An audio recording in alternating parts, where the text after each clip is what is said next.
Hi, everybody. I'm Mike Gleason, and welcome as ESPN Classic presents a 1989 NCAA Tournament first-round matchup between top-seeded Georgetown and number 16 Princeton. Prior to the game, there were whispers that the Ivy League's automatic bid to the Big Dance was in jeopardy following Penn's 31-point loss in North Carolina in 1987 and Cornell's 40-point loss in 1988 to Arizona. Much like those 1 versus 16 games, this 1989 matchup had blowout written all over it. After all, the mighty Hoyas featured the Big East Player of the Year, Charles Smith, and 2 future NBA stars and then sophomore Dikembe Mutombo and then freshman Alonzo Mourning. Princeton was no paper tiger, however, led by Ivy League Player of the Year Bob Scrabis and budding star Kit Mueller. The odds makers had installed Georgetown as a 23-point favorite. Later, we'll profile the man on Princeton's bench, Pete Carrill.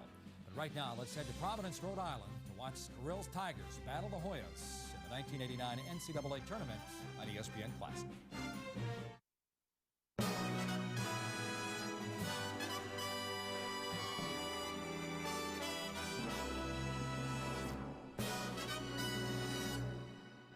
David and Goliath matchup if there ever was one here tonight. Mike Gorman along with Ron Perry.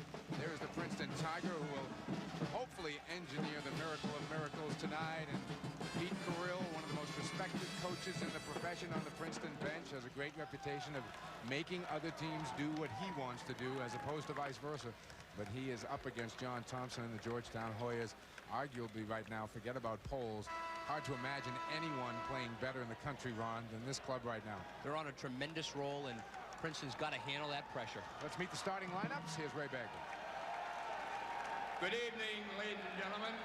Welcome to the Providence Civic Center, an NCAA first-round basketball championship game. First game this evening, the Hoyas of Georgetown University take on the Tigers of Princeton University.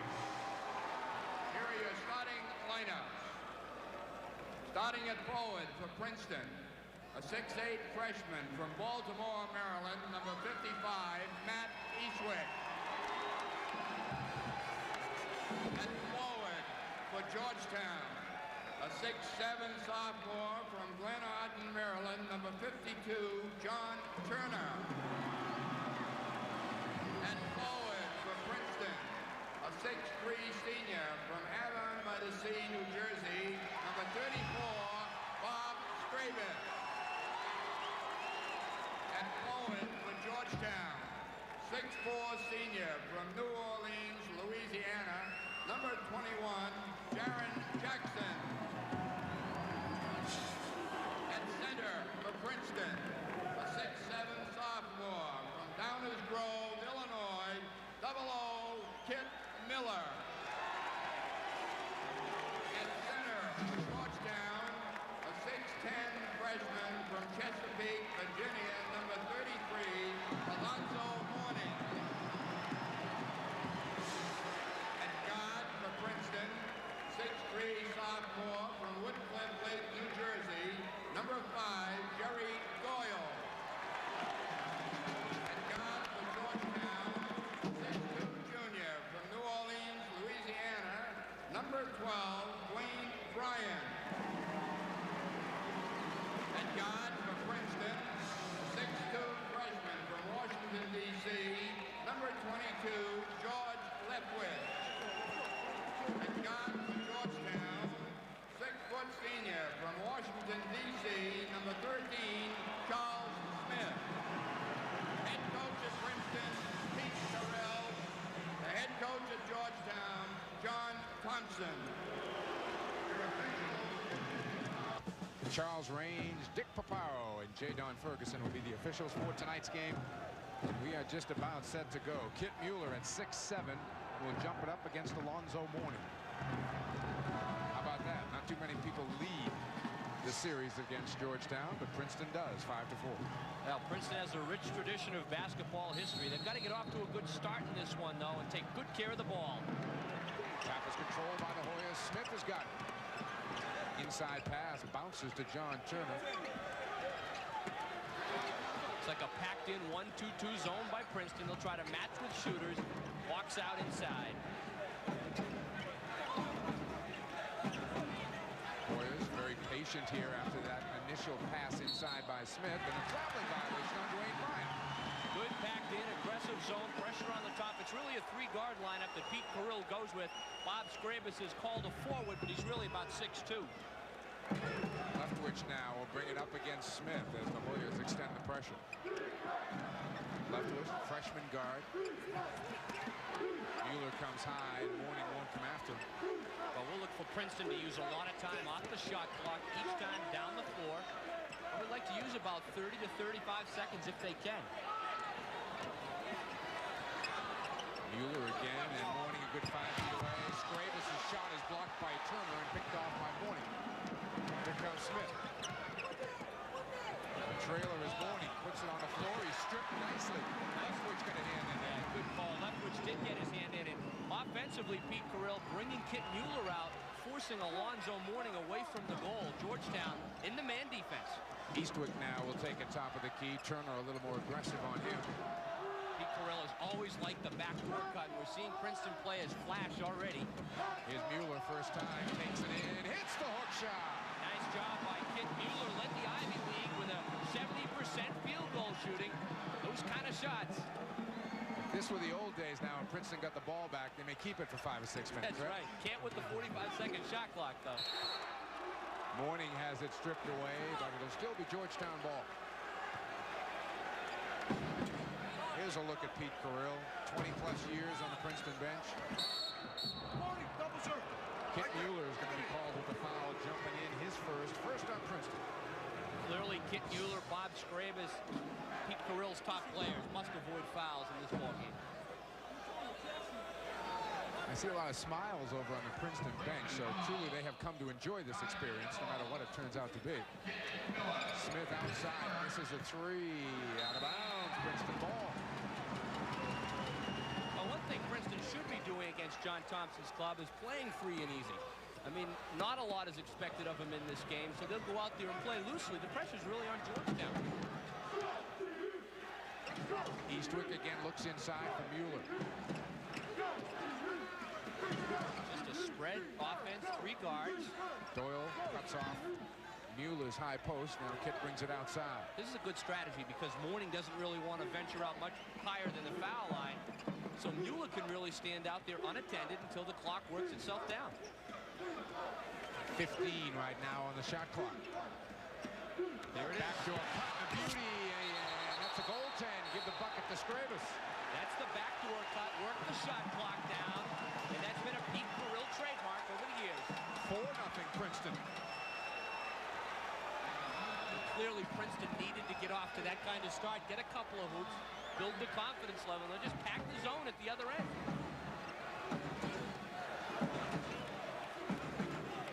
Doyle aggressively out on Turner there at the top of the zone. Inside, John Turner powers up 2.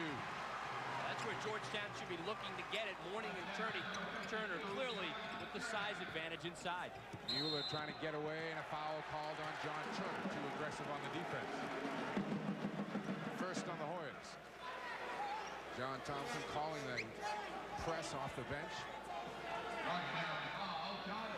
Really the biggest challenge for Princeton this one is to try to deal with this. John Thompson's teams have been so successful in the NCAA tournament, but this pressure has given people problems all year long. Georgetown leading the nation in field goal percentage defense, holding the opposition around 39% all year. Scrabus, good little fake down in the corner. Now he penetrates, and again a goaltend. Give Scrabus some credit. He's getting it right to the bucket. Mourning can't believe it, but that ball was clearly on its way down with a chance to go. Scrabus, oh yeah, he takes that one out of the cylinder. Good call. Mourning way up there, though. 6-0 Princeton. Excuse me, 6-2. I don't want to shortchange the Hoyas here. Turner with the power move. Mourning down low and easy, too.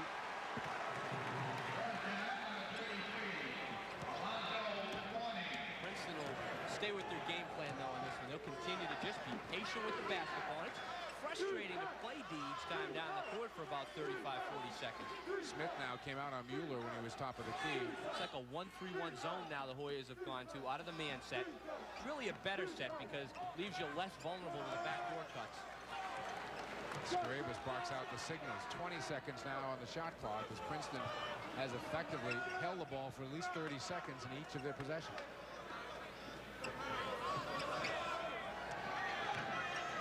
Shot clock at 8. Mueller kicks it back out. Shot clock at 3. Nice drive. Nice pocket. Jerry Doyle. Some kind of scoop shot with about 3 to go on the shot clock. Stolen down low. Leftwich again with the quick hand. Done a nice job a couple of times. They're lulling Georgetown to sleep a little bit. And what happens is you play D for so long, you want to rush it when you get it to the offensive end. Third time the Hoyas have turned it over here in the first 4.5 minutes. Yeah, that's right. If there was no shot clock, Princeton would be holding this thing for a few minutes right here. This is going to be a very quick basketball game as it is if they're going to take 30 seconds off each possession. They've played some teams this year in the 40s and 50s, averaging just over 50 a game scoring. Beat South Carolina, who played here this afternoon, losing to NC State. Mueller. Doyle. Morning clears. Here's Bryant, the quick push the other way. Right side, Smith squares up. No. Mueller the rebound. See, again, Georgetown gets down, and now you got the ball, and immediately you want to put it up and try to score it. It's a little frustrating because Princeton will come right back at you and be patient.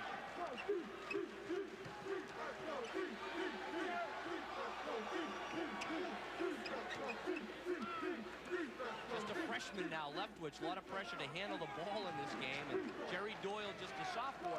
6 sophomores and 6 freshmen on this Princeton team. Scrabus, the only senior. Eastwood with 10 seconds on the shot clock. Here's Doyle again. Penetrates, leaves it for Mueller. And Morning sends the hook shot out of bounds. But Princeton will get the ball and a fresh 45 up by 4. See, that's why Alonzo's shaking his head. He batted it out of bounds. Would have rather kept it in play. There's a timeout on the floor with the score. Yes, it is. Princeton 8, Georgetown 4.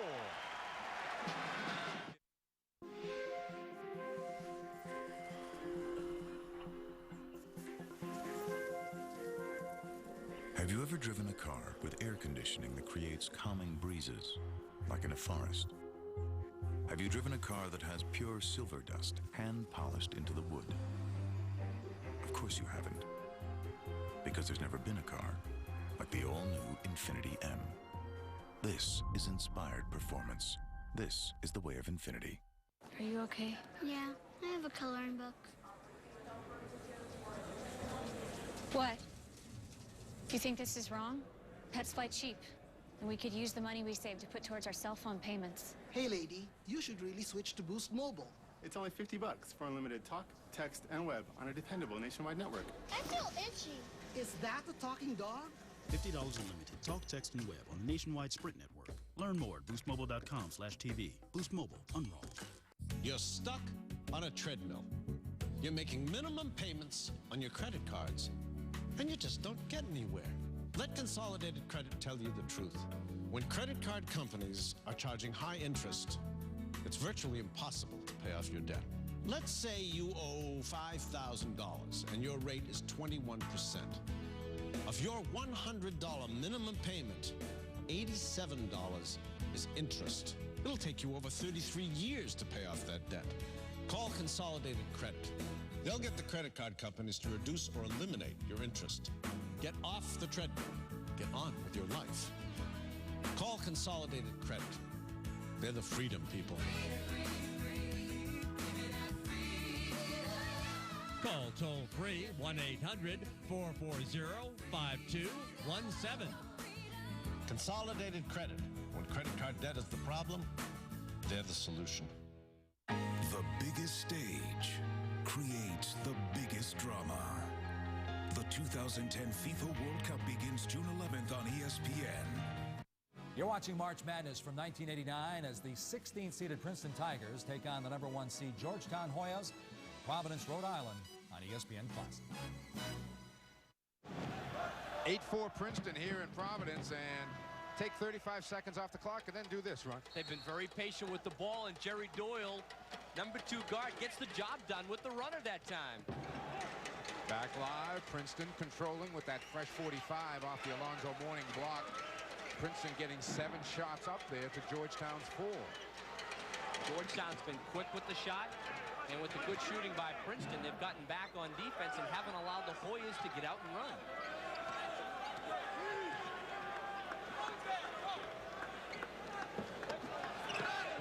Scravers plants himself. And got a heel on the sideline, according to Dick McCarroll. First turnover for Princeton, right in front of John Thompson's bench. Here come the Hoyas down 4. Bobby Winston is into the game. So is Mark Tillman. John, in effect, has 4 guards and Alonzo Mourning on the floor right now, right? Got the athletes out there. Really, John recruits athletes, so all these players so versatile. I think of Bobby Winston as sort of the epitome, all-purpose kind of guy.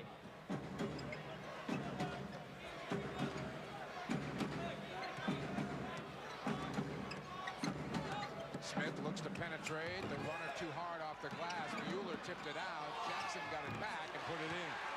That's what Georgetown's noted for, the second and third efforts. They love to crash that offensive board. Here comes some full-court Hoya pressure now. Leftwich gets doubled.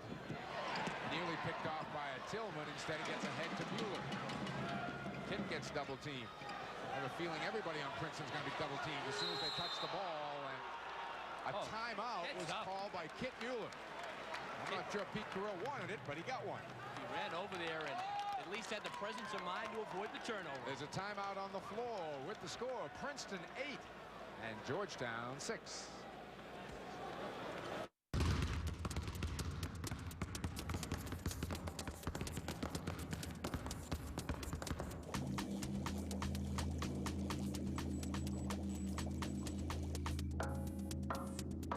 There are over 400,000 NCAA student athletes, and just about all of us will be going pro in something other than sports.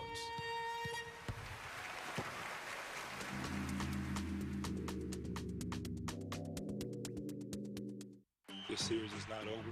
I won't stop believing that. I won't let my teammates stop believing. With their backs against the wall, the Magic rose to the occasion, grinding out an overtime win in Game 4. This series is not over. It's not over. As the series shifts back to Orlando, the Celtics look to close it out and book their ticket to the finals, while the Magic hope to keep their season alive. I won't stop believing. The Eastern Conference Finals, Celtics Magic, Game 5, tomorrow on ESPN. I'm not going to bed right now. I'm going to college. Thousands of people go to college in their pajamas every day. How is this possible? Because you can go to college online without leaving your home. Using your computer to get an online degree is really smart and easy. In fact, people with a degree on average earn $1 million more in their lifetime. So, how do you find a good online school? Well, get your computer and go online right now. Education Connection is a free service that connects hundreds of people each day to the best online colleges. And you don't want to pick the wrong online school. So, ladies, slip on your cute little fluffy slippers, and guys, cover up, please. And log on now, and Education Connection will send you their free success kit stuffed with information on online schools, scholarships, even degrees that take the least amount of time. This is a $100 value, and it's yours, free. Log on to myschoolnow.com. That's myschoolnow.com. myschoolnow.com. Thanks to his deliberate offense, which featured a heavy dose of backdoor cuts, Pete Carrill was the winningest coach in Ivy League history with 525 W's. Carrill led the Tigers to 11 NCAA tournaments, the 1975 NIT title, and just one losing season between 1967 and 1996. ESPN's Chris Myers takes an inside look at Carrill in this vintage SportsCenter report from 1991. He went, yo, doesn't throw you the ball right away. He wants you to go back door. What do you want, a letter? The Princeton pursuit is precision, patience, movement, and mechanics. We take a good shot. That's our goal. 38 years ago when I started coaching, the third sentence that came out of my mouth as a junior high school coach in Easton was, we want to get a shot at the basket every time we have the ball. Throw the long cross right? stuff, fellas. And 38 years later, still a cardinal rule. But it's not that simple, not even for an Ivy Leaguer. Yeah, this is my 4th year now, and I don't think I could say I fully understand the entire offense. It's extremely complicated. It's like I say, you're never going to fully understand it, but you just keep something you keep getting better at. Catch it with your 2 hands. Come on, go for the ball, reach for it. Carillion Gospel also transcends the game of life for his family of players. The most important thing that he taught me was that basketball was an extension of life. And the way you are off the court is pretty much the way you play the game. If you're selfish or greedy or you don't work well with others, you're going to play basketball that same way. And then there are Carill's court antics. Nobody experiences pain quite like Pete. Sure, I'm a sufferer. I don't know why. I don't know where I inherited that trait. But that just could have been me, by the way. Cantankerous, old relic from another era who still happens to be around while modern man roams the area. And that is why Pete Carill would just as soon live happily ever after coaching in the fairy tale world of Princeton. After 30 years of college coaching, Carill joined the Sacramento Kings as an assistant coach prior to the 1996-97 season. There he was reunited with Jeff Petrie, the Kings president of basketball operations, who played for Carill at Princeton from 1968 to 1970. Later, we'll profile Georgetown's master builder, John Thompson.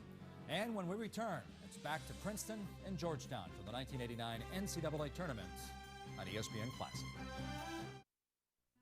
Would you trust me? You want me to take your word for it? This guy I met online, he could be anyone. How can I know who to trust? Background checks are no longer just for corporations. Thanks to BeenVerified.com, you can run instant background checks on anyone, even yourself, right from your home computer. Dating online can be scary, but with Been Verified, I know exactly who I'm meeting before the first date. My accountant, my mortgage broker, and even my electrician. Now I know I can trust him. No stranger comes around my growing family without a background check. With Been Verified, you can search anyone's background. What turns up just might surprise you. Find out before it's too late. With Been Verified, you can trust me. I make sure I know before I date. Been Verified protects me and my family. Isn't it better to know for sure? BeenVerified.com. It's easy to keep you and your family safe. Visit BeenVerified.com/TV49 now for a free trial of unlimited background checks. Medicare. It doesn't cover everything. And what it doesn't cover can cost you some money. That's why you should consider an AARP Medicare Supplement Insurance Plan insured by United Healthcare Insurance Company. All Medicare supplement insurance plans can help pay some of what Medicare doesn't, so you could save thousands of dollars in out-of-pocket expenses. Call now for this free information kit and Medicare guide. If you're turning 65 or you're already on Medicare, you should know about this card. It's the only one of its kind endorsed by AARP. See if it's right for you. All Medicare supplement plans let you keep your own doctor or hospital that accepts Medicare.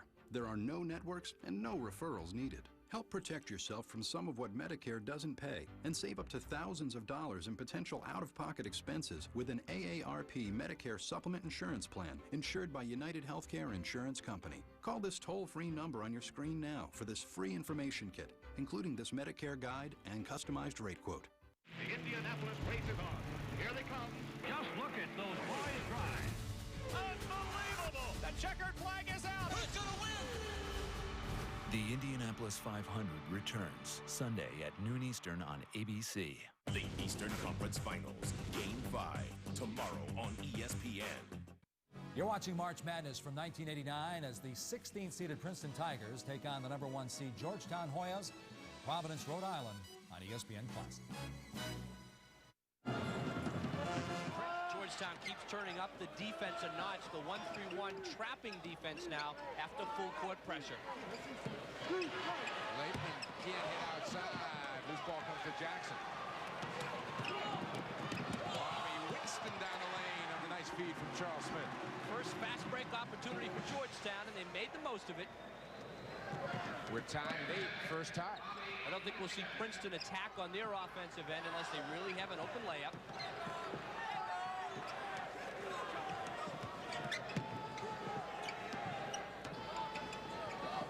Mueller outside. Charles Smith is matching up on Bob Scravis' side, number 34. Princeton ought to try to skip the ball to Scravis, who's got a good shot. Mueller gets stripped. Oh, a nice play to get it back, and Scravis knocks it down. Great save. 7 points for Bob Scravis as he hits the 3, and that's the Princeton lead. Super effort by Kit Mueller, though, on the floor.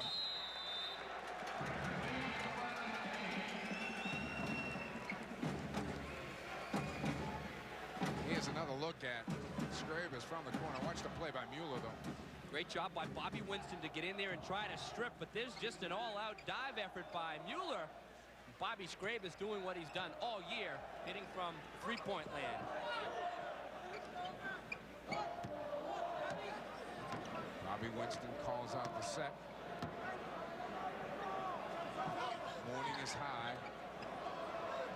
Still there.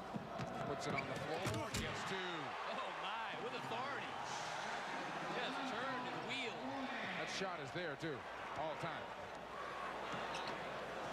Long pass. Good catch on the sideline, and Mueller gets it back from Lappin. Now Doyle and Leftwich will set it up again. Dwayne Bryant at the scorer's table waiting to get back in from Georgetown. Princeton doing a pretty good job now that they've recognized the full court pressure to go along with their passes. That was a good catch, as you mentioned, by Lappin.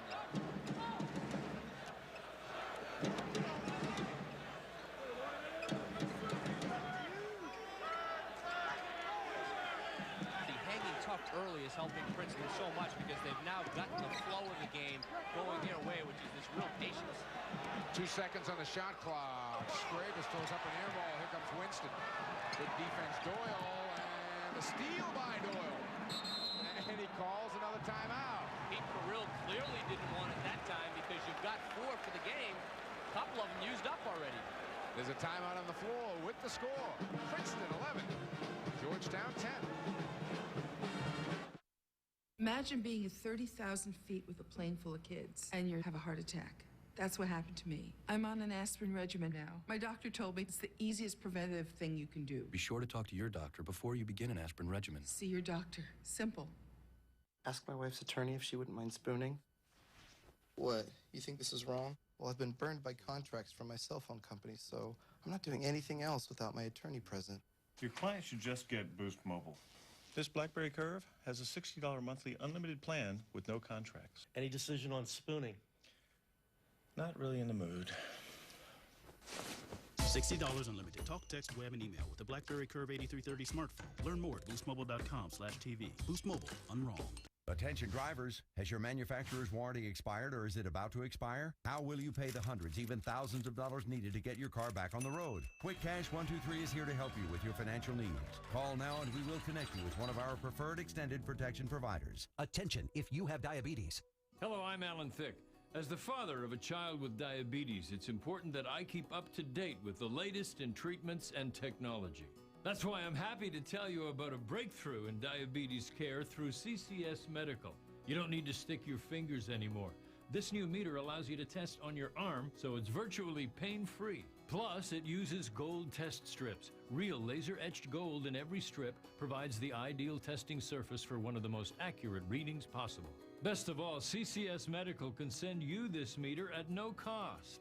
With CCS Medical, they deliver your diabetes supplies to your home.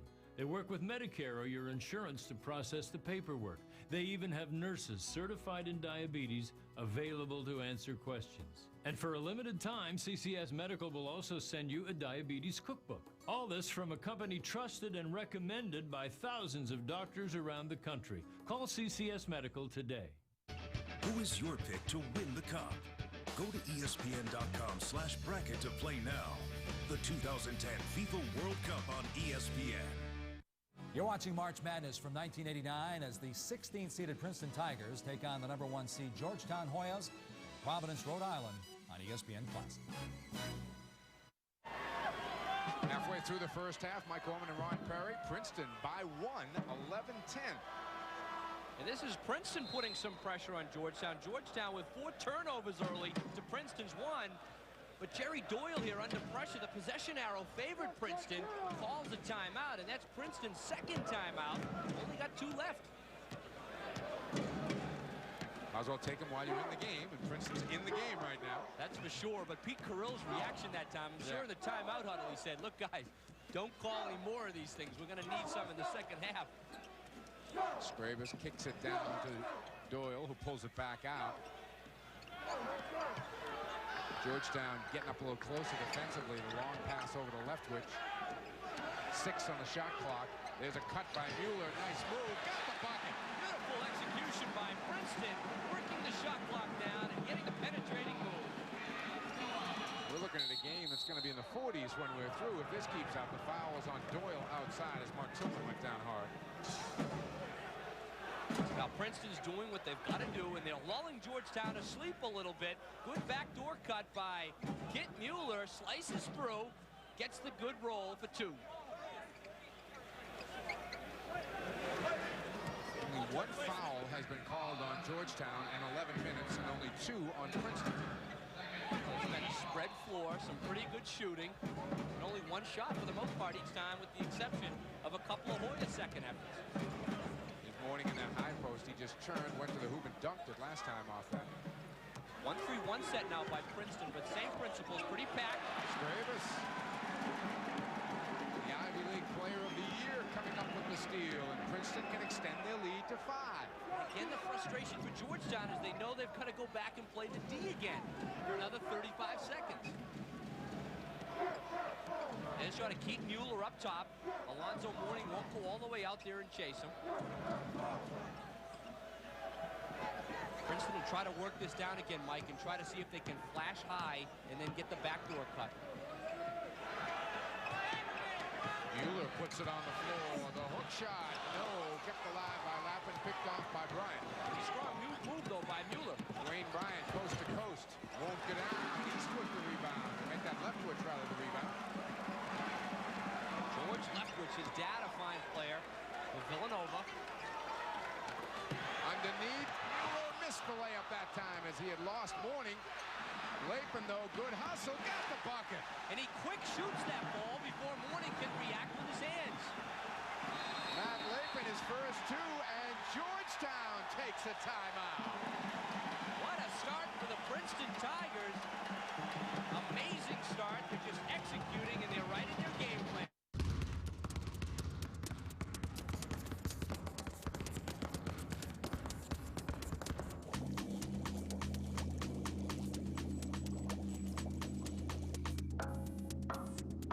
There are over 400,000 NCAA student athletes, and just about all of us will be going pro in something other than sports.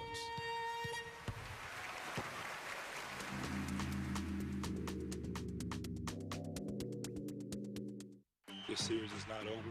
I won't stop believing that. I won't let my teammates stop believing With their backs against the wall, the Magic rose to the occasion, grinding out an overtime win in Game 4. This series is not over. Now, as the series shifts back to Orlando, the Celtics look to close it out and book their ticket to the finals, while the Magic hope to keep their season alive. I won't stop believing. The Eastern Conference Finals, Celtics Magic, Game 5, tomorrow on ESPN. You're stuck on a treadmill. You're making minimum payments on your credit cards, and you just don't get anywhere. Let Consolidated Credit tell you the truth. When credit card companies are charging high interest, it's virtually impossible to pay off your debt. Let's say you owe $5,000 and your rate is 21%.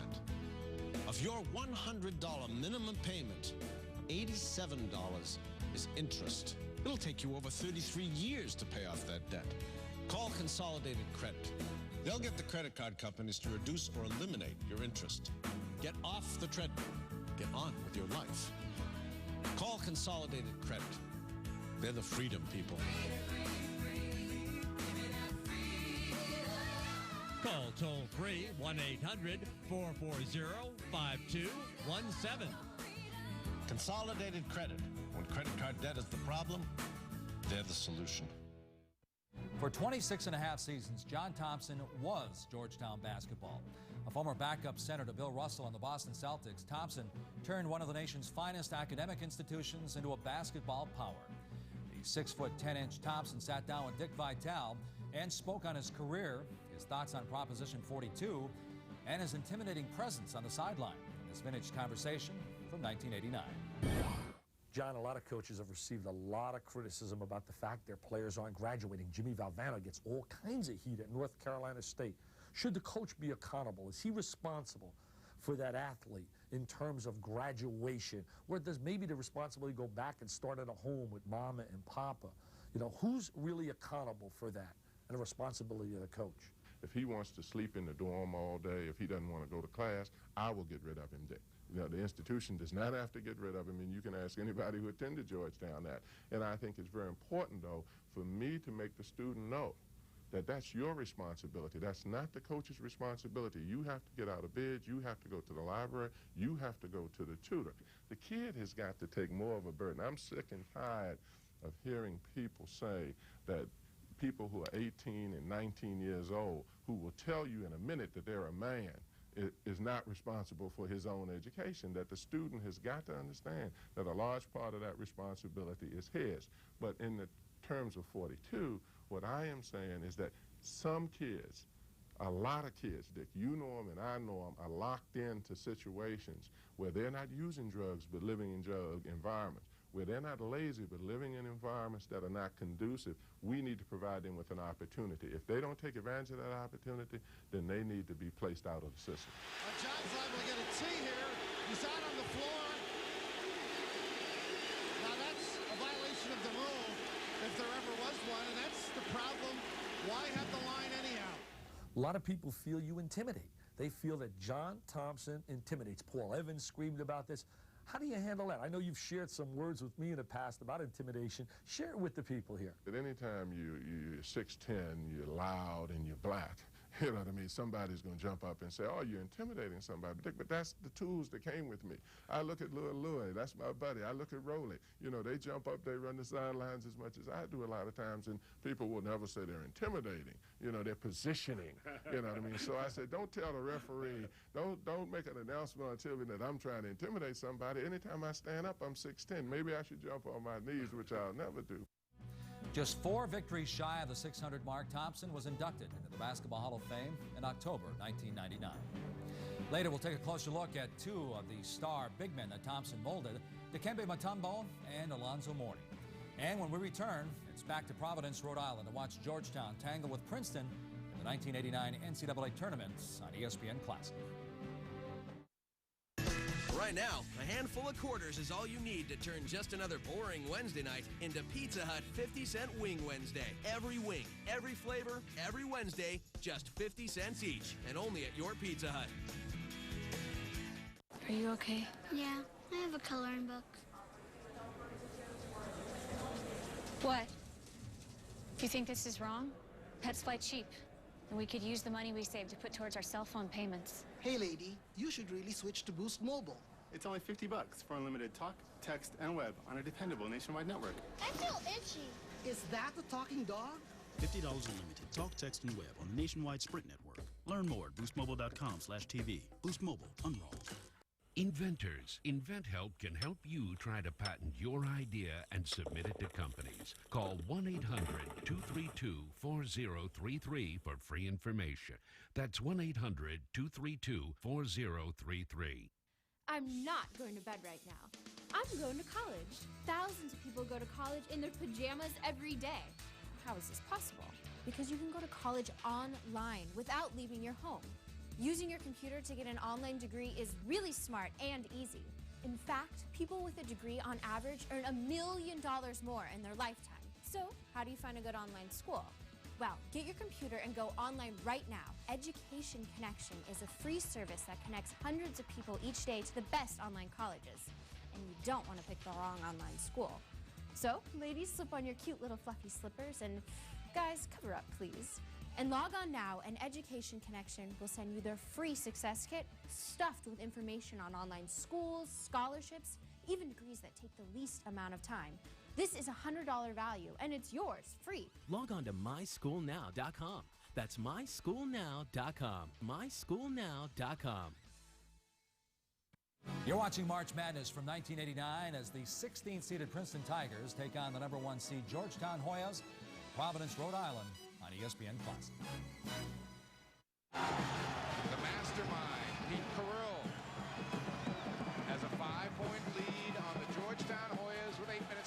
first half.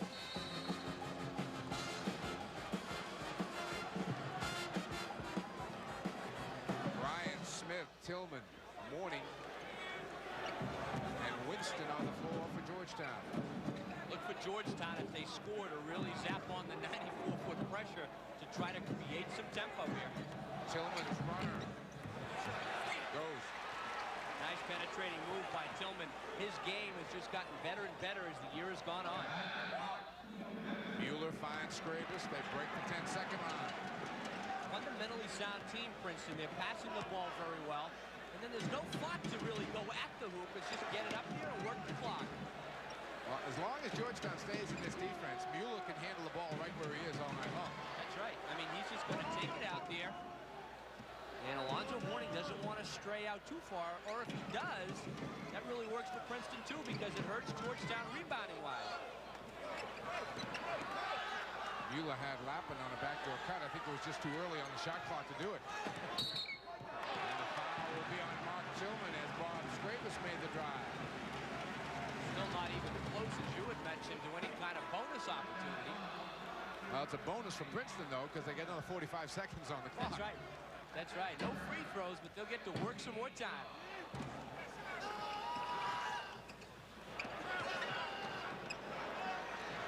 Scrabus does an excellent job of seeing the floor, and he's got that overhead skip pass down. Great shooting by both sides, but yeah, and Princeton getting up more shots than Georgetown here. We're now 14 minutes into this game. Princeton really spreading the floor against the man defense, which really lends itself to those cutting plays. Jackson, the near steal, and a traveling violation called by Dick Paparo on Kit Mueller. Thought it was a good call. I thought as soon as he got to the ball, he had possession and walked with it. Great hustle on the part of Mueller, but as soon as he comes up with it, he's got possession right there. Yeah, and he takes a good couple of steps with it, walking with the ball. Pete Carrill really into this one. He's just done such a great job over the years at Princeton. Down to the baseline, Smith to Turner. Basket wouldn't go down, but Doyle picked up the second foul. That was very close to a walk on Turner. The difference there was that he was bobbling the ball, not quite able to get possession. Couldn't get it to go down, though.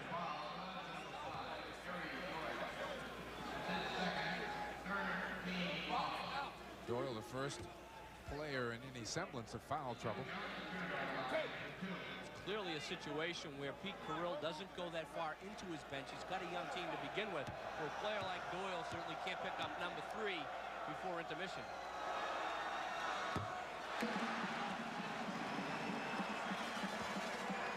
These are the first foul shots of the game, coming with 6 minutes to go in the first half.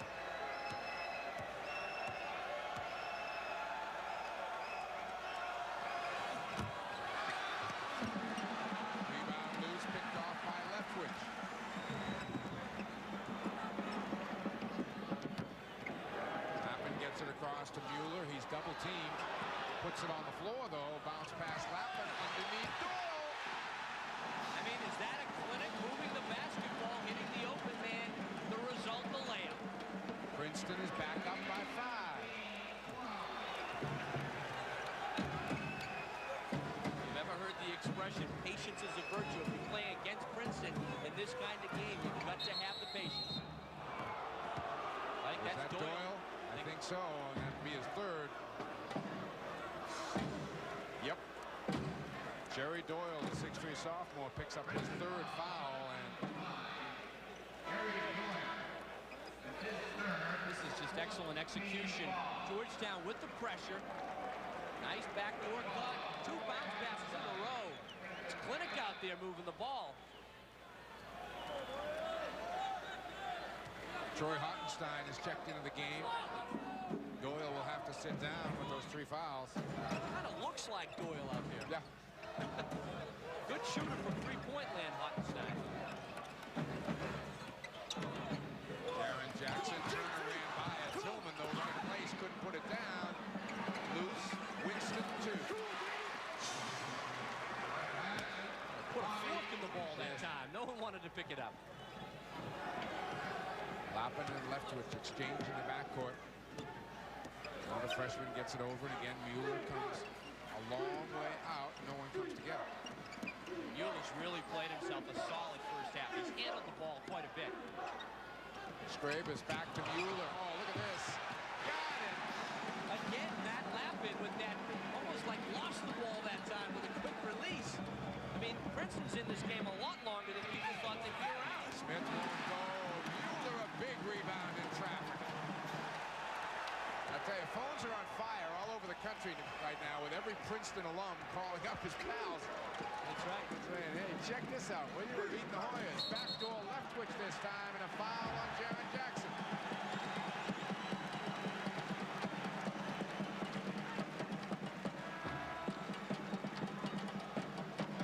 What happens, Mike, is now Georgetown playing the D, getting somewhat frustrated, really gambling and overplaying, and John Thompson wants to talk it over again.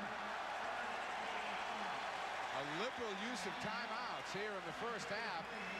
4:12 left to go in the half, and Princeton hanging on to that 5-point lead. Bob Scrabus with 7 to lead all scorers. Doyle with 4, Mueller with 4, and Matt Lappin off the bench has 4. Princeton is just spreading the floor offensively, getting the job done with some good cutting action. And Pete Gorilla's over there saying right now, let's just keep working that ball around, take good care of it. And that scoring defense a little bit deceptive because Princeton very patient with the ball themselves. They score in the 50s. Well, we have a break in the action here. We can take a look at the last play by the Princeton Tigers. And how about this? When the ball's bouncing the right way, it just keeps rolling your way. Lappin again with that quick release. Right place, right time. Takes the deuce.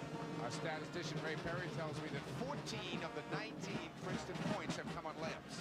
I mean, that's just great backdoor execution. We talked about it early, and I still think the key for Princeton is they came out and they got that quick 4-0 and 6-2 advantage, got themselves into a roll. Georgetown went weeks this year without giving up 7 layups. That's right. I mean, it's a very unusual sight, and to be holding their own on the boards against Georgetown, another shocking stat. Great shooting by both sides. Princeton the advantage on the scoreboard right now. Princeton is literally starting their offense at midcourt, just spreading the Hoyas who are in a man-to-man defense. Here's Scrabus, bounce pass Leftwich. Kicks it back out to Scrabus. Still plenty of time on the shot clock. Lappin hits 3. My! Lappin drills it. That was on a real line, too. It's an 8-point lead. And a foul inside. It could be either Mueller or Leftwich. I think it was Leftwich with the body, and if it was on the floor. Yep, George Leftwich picks it up his first. Also, the number of times Princeton's worked the shot clock down, like around 5 seconds or less, and come up with the big basket. Matt Lappin's been dynamite off the bench. He's got 7. Charles Smith to inbound. Charles Smith has not scored, only taken a couple of shots, and Georgetown, because of the pace, has not taken many field goals in this first half. Jaron Jackson slashes for 2. Made it look easy on that one.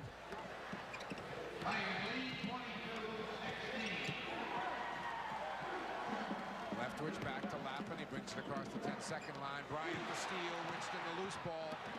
Stripped by Mueller, but there's Bryant trailing, and he lost it out of bounds.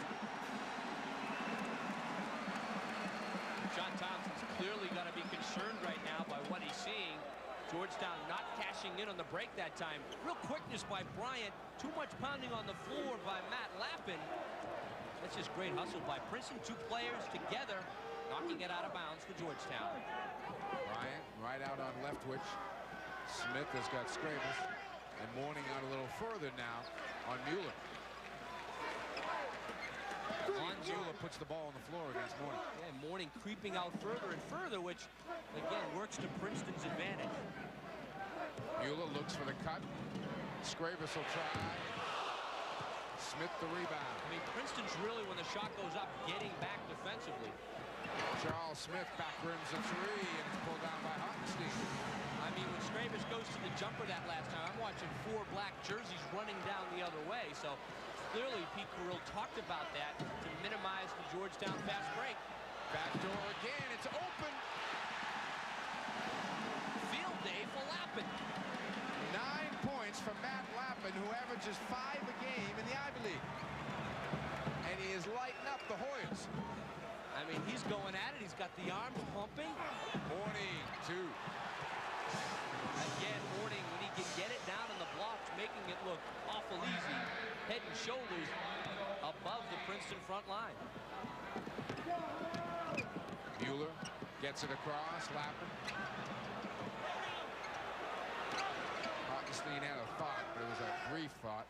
Here's Mueller, some room, got 2 and a foul. I mean, he's got that move down. Listen to the crowd get into this thing. They're backing the Tigers right now, and that was up against Alonzo Mourning, the nation's shot block leader.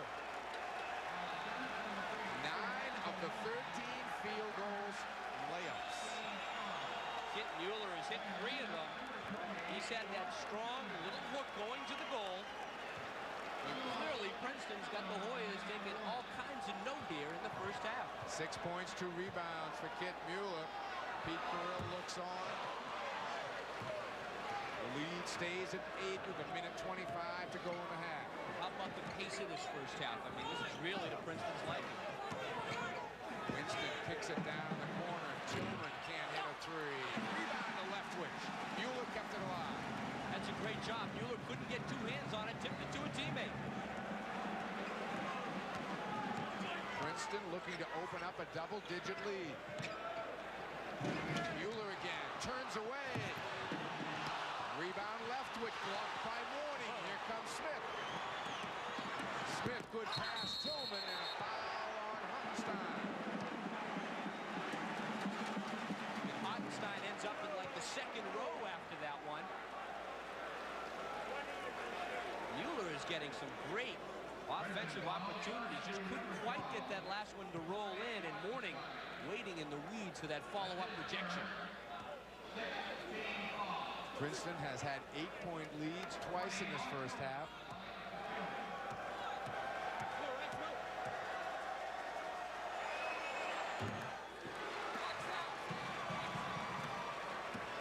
Here's a look at Alonzo Mourning doing what he does best.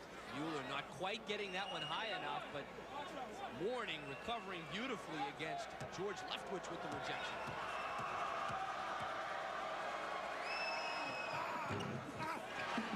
Loose ball pulled down underneath there by Winston. Kicks it out. Smith, little penetration, leaves it for Mourning. I think they're pointing to Charles Smith, or are they not? I'll tell you what, if that isn't an offensive foul, that's some price to pay. It's a block. Matt Lappin call for the blocking foul. He got hammered on the play, too. Must have been some movement. That got the Princeton bench up and shouting. Let's take a look. You be the judge. Always a tough call in fast action to see whether or not there was a slide.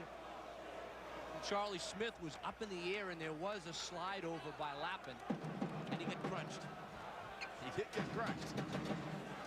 That'll put Charles Smith at the line. He has not scored in the first half. He's had a great season, the Big East Player of the Year. If we had to think about stats before the game, to think about Smith looking for his first point here. Mueller unable to control it. He thought Mourning tipped it, but it did look like it went off Mueller's hand. Pete Carrill is absolutely incredulous at that call. Underneath, the foul's going to go on Lappin, and Bobby Winston will be at the line this time. On Lappin, his second.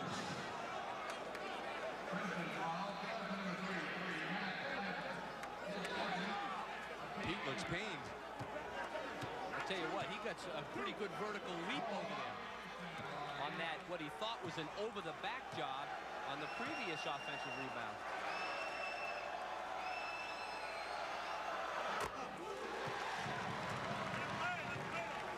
Points for Winston off the bench.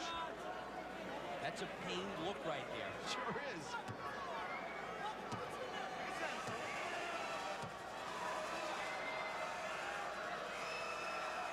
He's in early.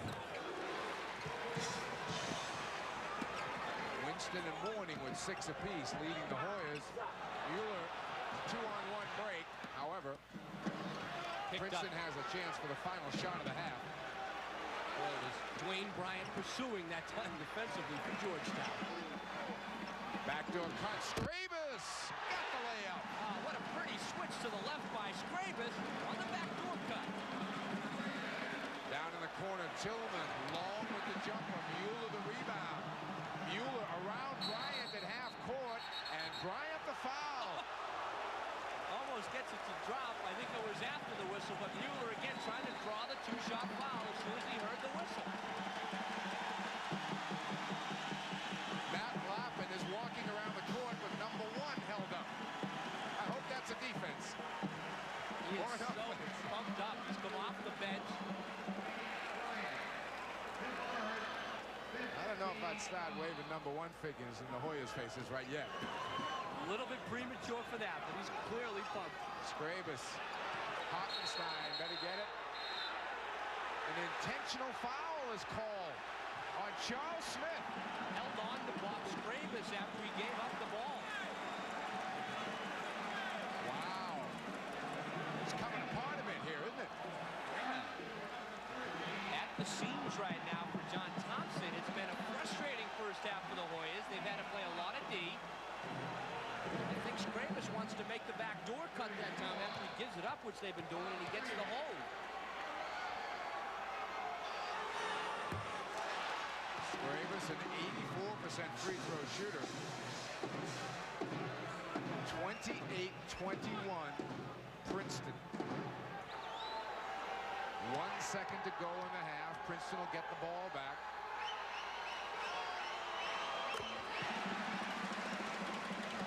A 10-point first half for Scrabus. He's really been solid with the ball.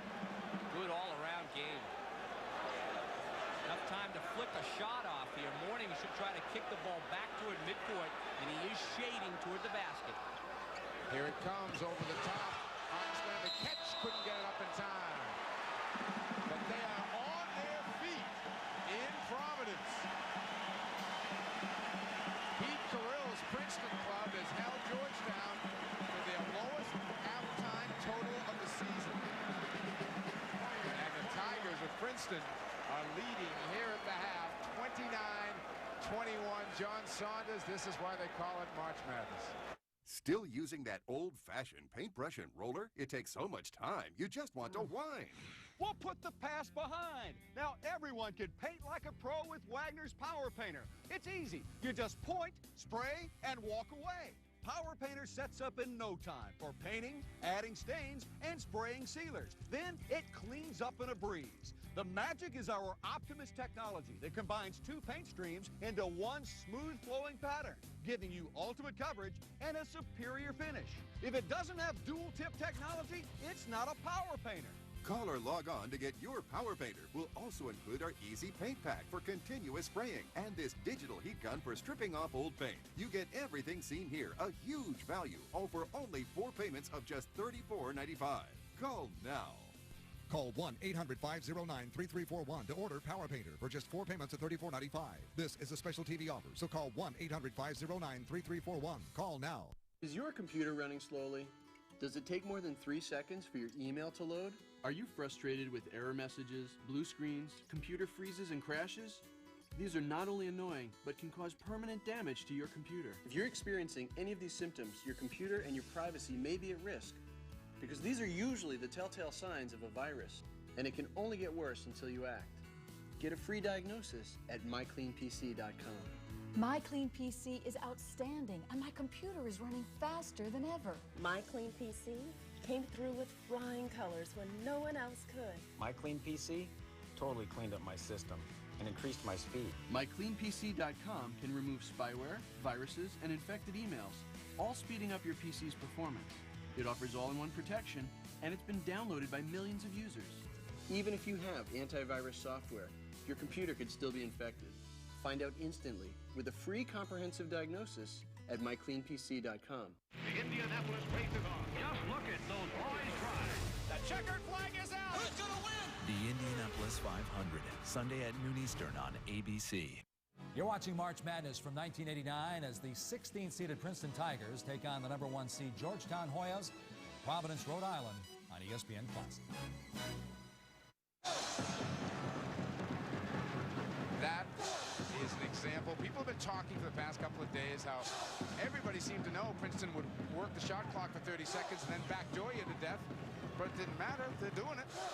That's right, and it's been really a lull job on Georgetown because it's been spread the floor, and a lot of those layups were scored with about 5 seconds left on the shot clock, and that's a long time to play defense, and I was just surprised at how easily Princeton got the ball up court without turning it over. All right, Matt Lappin will start the second half for Pete Carrill's club.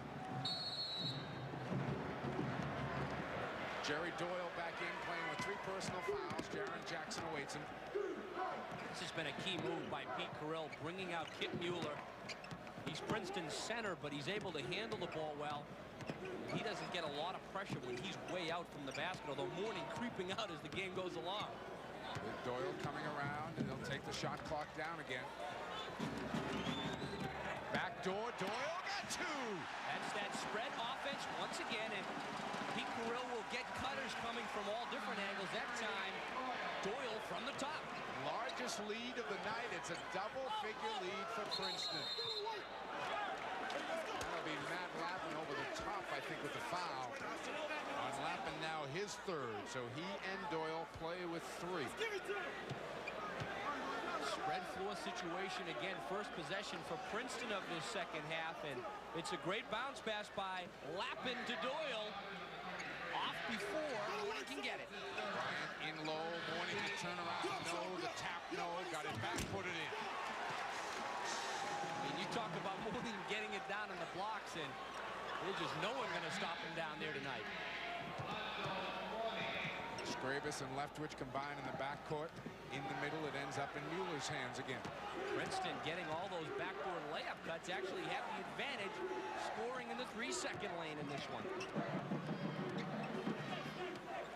Leftwich will pull it out, 25 on the shot clock.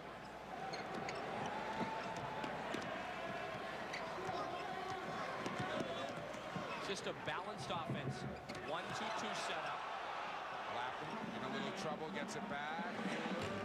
Misses the 3, rebound Winston. Took it with about 8 seconds on the clock, and Jerry Doyle just picked up foul number 4. Well, we'll see. Troy Hottenstein in his place, I'm quite sure. He's getting ready to check in. Pete Carrill not happy with Kit Mueller's shot the last time from three-point land. Heck, there was about 10 seconds on the clock. Usually don't take it till there's about 3 or 4. Pete not very happy with Jerry Doyle's foul either. Not at all. And Charles Smith has just got to look to take charge more here in the second half. Look more for his offense. He won't force it. Jaren Jackson underneath. That's 2. Mourning lost it on the way up. That'll be a foul on the floor, too, by Leftwich. Yeah. Heads up. Leftwich's second personal foul. Somehow Mourning loses control of this. He's got people actually walking away. Mueller just says, okay, he's got that one. Then the foul on the floor by Leftwich. Underneath Jackson, no, but a foul is called on Scrabus, I believe. Right now, what Georgetown's trying to do is they're just trying to get the ball into the trenches where they can overwhelm Princeton, and they're forcing some early fouls here. 2 minutes gone here, second half. John Thompson signaling the defense, I believe. He wants his club to get in after these free throws by Jaren Jackson. Georgetown not helping themselves much here. No, and again, this is an area where Georgetown has struggled from the foul line, a 65% free throw shooting team.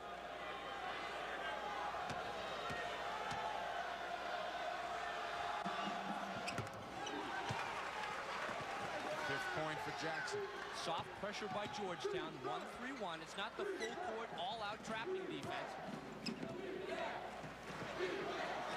No matter what defense, though, that Georgetown goes into, Princeton seems to get the ball to Mueller in the same spot all the time.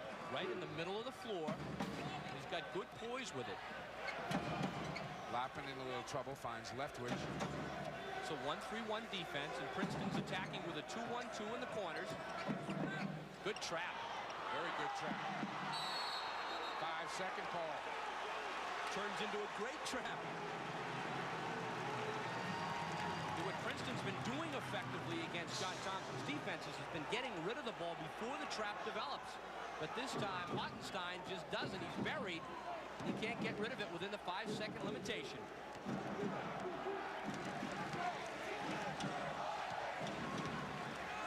I think Georgetown, even when against this set defense, they've got to push the ball more aggressively. They're even walking it up the floor now. That's going to be a foul on Kit Mueller as he was trying to keep Alonzo Mourning from going where he wanted to go. Second on Mueller.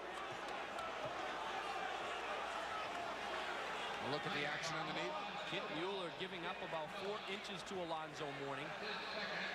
6'7" versus 6'11", and I think it was that wrap of the right arm that time, the hook move.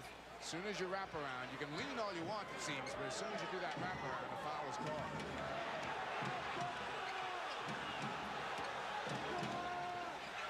Mueller coming up with it.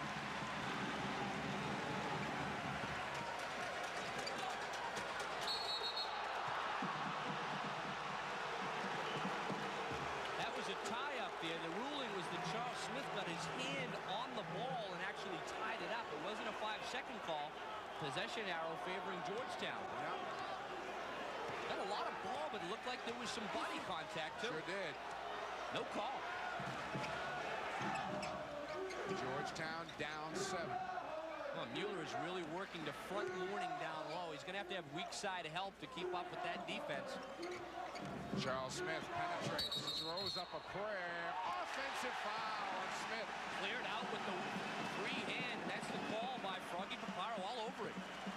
John Thompson exploded out of his seat on that one. Dwayne Bryant will come in. Jaron Jackson goes out. And you know, going through the Georgetown players' minds, it's like each time they go on defense, they're saying, here we go for another 35 seconds. Why no question. Patience is so important. Steal from behind. Tillman, the quick hand. Gets it up to Smith. Charles. Good push by Smith this time. Bryant squares up. Short with a 3. Loose ball. Tillman's got it. The Hoyas are rattled offensively, though, Ryan. They are. I mean, not in any kind of sync as far as Georgetown's concerned. Mourning is there. Gets 2 on a miss by Smith.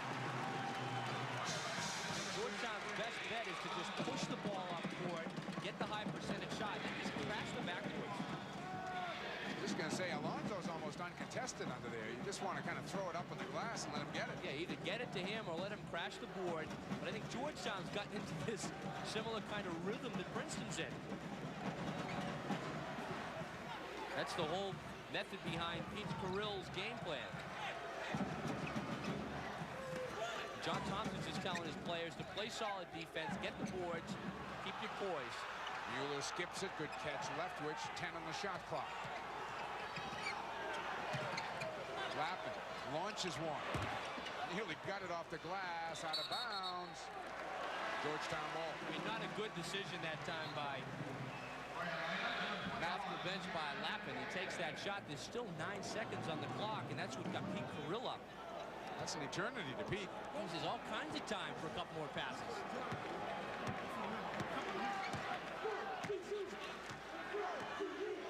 Georgetown now dominating on the backboards, but not able to really cut into that lead all that much. Smith trying to leave it off as he goes through, and the foul will be on Stein outside. Second on Troy.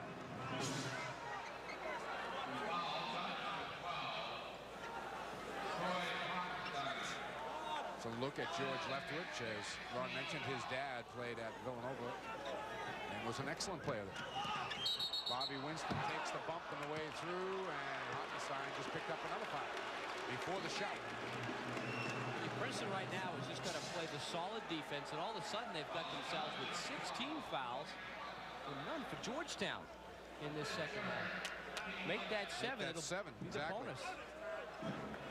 Pete saying, how come my Ivy League guys have 7 fouls? These Big East guys have none. What's going on here? What is happening? I thought they were the physical conference, not us.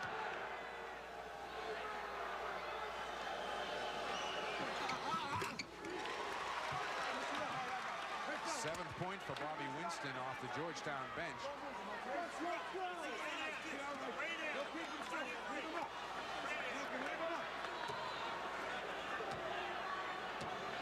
Good job. Winston 4 for 4 at the line, despite that 52% free throw average. Once again, solid off the bench, Bobby Winston. Georgetown within 3. This is where Princeton, game close all of a sudden at 3 points, has just got to continue to run their game plan. Georgetown sitting in a zone now. They'll trap out of the 2-3. Bobby Scrabus has to get more involved for Princeton. Hottenstein nails it from the corner for 3. Well, he's been effective this year from three-point land, 43%. Reach-in foul called the other way on George Leftwich. He now joins the club with 3. Leftwich 3, Lappin 3, Hottenstein 3, and Doyle 4. Well, clearly the reach-ins are going to be called here in this second half. Pete Carrill a bit incredulous as he looks on. 6-point Princeton lead. Craig Esherick and Mike Riley flanking John Thompson on the Georgetown bench. Georgetown 6 of 11, 6 of 12 from the line, and Lappin is there for the rebound. Ball knocked out of bounds. Heavy Princeton ball. There's a timeout on the court. It's still happening here in Providence. The score, Princeton 34, Georgetown 28.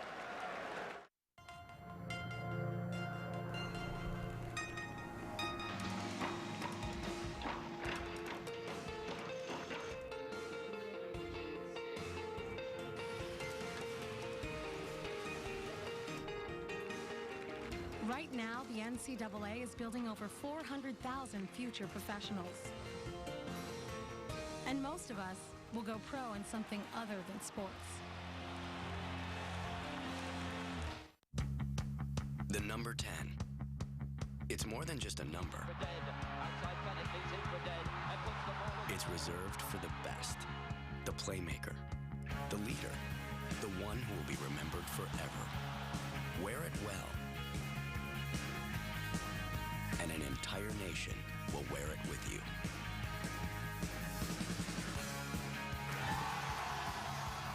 The 2010 FIFA World Cup on ESPN. Being able to meet when you want allows you to do a lot more with your day. I go running with the dogs, and then I do most of my meetings in my running clothes. You can just be working on it at the same time, and you don't have to be in the same place. It allows you as a business to be more flexible. Just allows you to do more with less. Put meetings in their place with GoToMeeting. With one click, GoToMeeting lets you hold online meetings from anywhere. Everyone in your meeting can give presentations and sales demos, edit documents, and collaborate in real time, whether on a PC or a Mac. Hold unlimited online meetings with integrated phone and VoIP conferencing for just $49 a month. I started GoToMeeting, and now everybody's looking at the same document. We're able to have the kind of informal dialogue with the clients that is like being there. I use GoToMeeting to reinvent how we do business. GoToMeeting lets you do things that otherwise you just wouldn't do. We just couldn't function without it. Try GoToMeeting free today. Visit GoToMeeting.com and use the promo code SPORTS. Alonzo Mourning, the top schoolboy player in the nation back in 1988 at Indian River High in Chesapeake, Virginia, raised some eyebrows when he signed with Georgetown. The reason? The Hoyas already had a raw 7'2" talent in a pivot named Dikembe Mutombo. With both following in the steps of Patrick Ewing, would there be enough room in the middle? Charlie Steiner has more on the Twin Terrors in this Vintage Sports Center report from 1991. Georgetown was a logical choice for Alonzo Mourning. Coming from nearby Chesapeake, Virginia, Mourning was one of the most sought-after centers in years. He wanted to patrol the same paint as his idol, Patrick Ewing, did.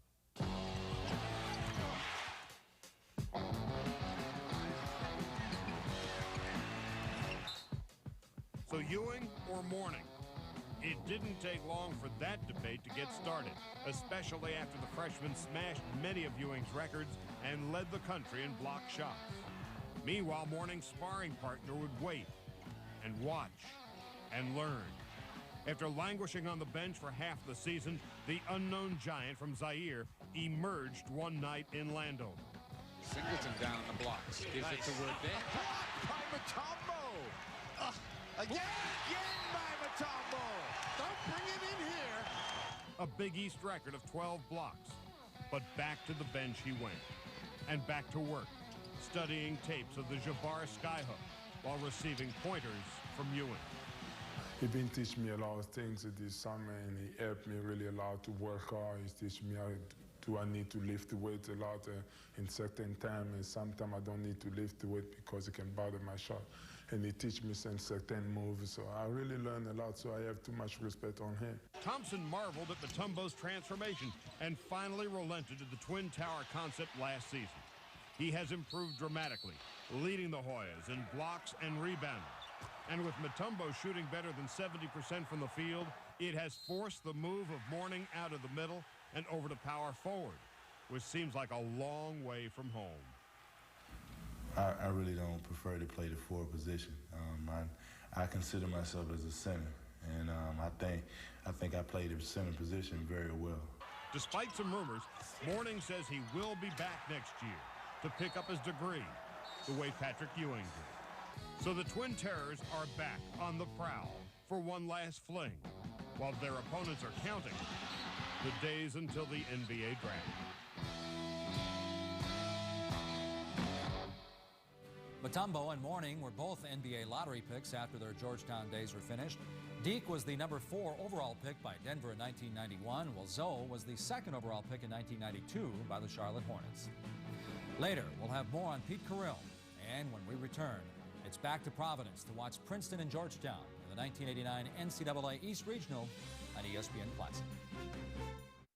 Closed captioning for selected programming is brought to you by Shape-Ups. Get in shape without setting foot in a gym with Shape-Ups from Skechers. I'm Joe Montana, and I spent 16 years playing football, and Shape-Ups have improved my strength and posture. Get in shape. Shape-Ups from Skechers. Still using that old-fashioned paintbrush and roller? It takes so much time, you just want to whine. We'll put the past behind. Now everyone can paint like a pro with Wagner's Power Painter. It's easy. You just point, spray, and walk away. Power Painter sets up in no time for painting, adding stains, and spraying sealers. Then it cleans up in a breeze. The magic is our Optimus technology that combines 2 paint streams into one smooth flowing pattern, giving you ultimate coverage and a superior finish. If it doesn't have dual tip technology, it's not a Power Painter.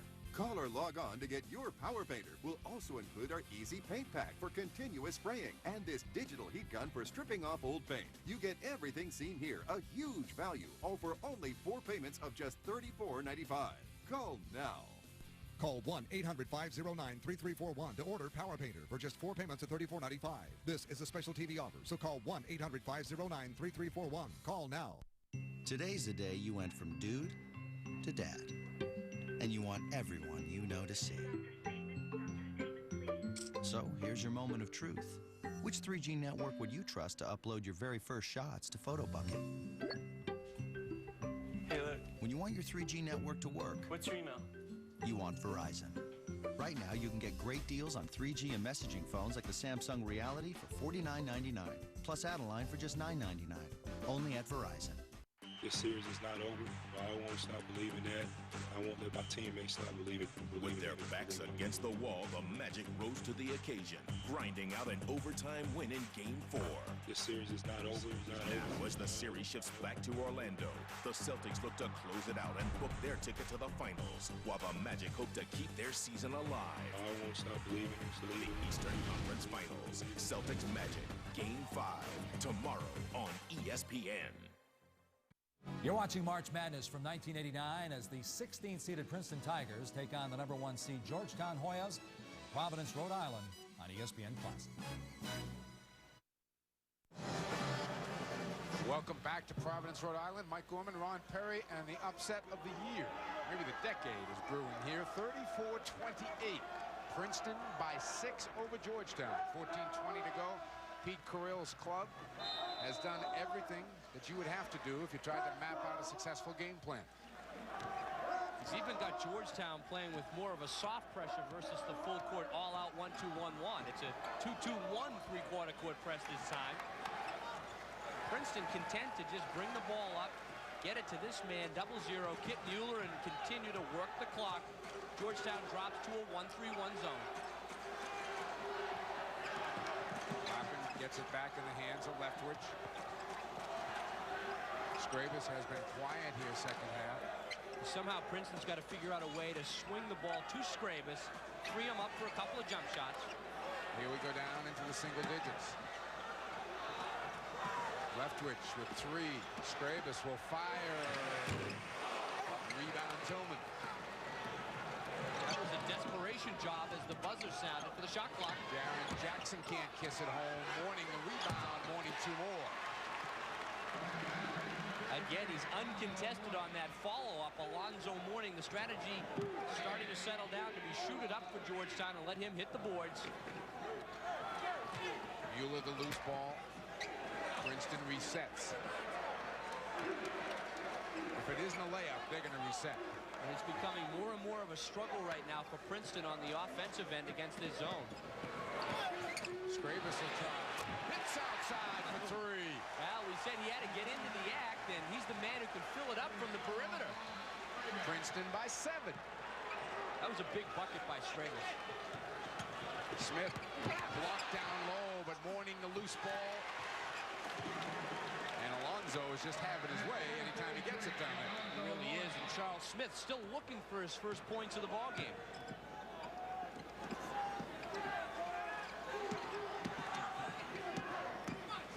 Scrabus trying to spin away from Jackson.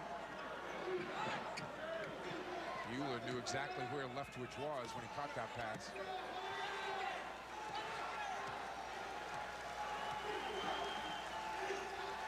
Bob Scrabus does a lot of directing people out there about where they ought to be on the offensive end. Here we approach the 10-second mark, and Princeton goes into their offense. He's going to have to shoot it again. Lappin in and out, Mourning the rebound. Shot clock down to 4 seconds that time. Skip pass across. Tillman hits a 3. Big shot by Mark Tillman. 37-35. The Princeton lead down to 2. A double team and a foul. Bobby Winston picks it up. It's only Georgetown's second of the half, though. And the way they play defense so aggressively, that's an amazing stat here, nearly halfway through the second half. How about this? Nearly halfway through the second half, no Georgetown player has more than 1 foul. That's hard to believe, and there's a lot of fouls mounting on the Princeton side of the equation as they reached in freely here in this second half, and every time they did, they picked up personals.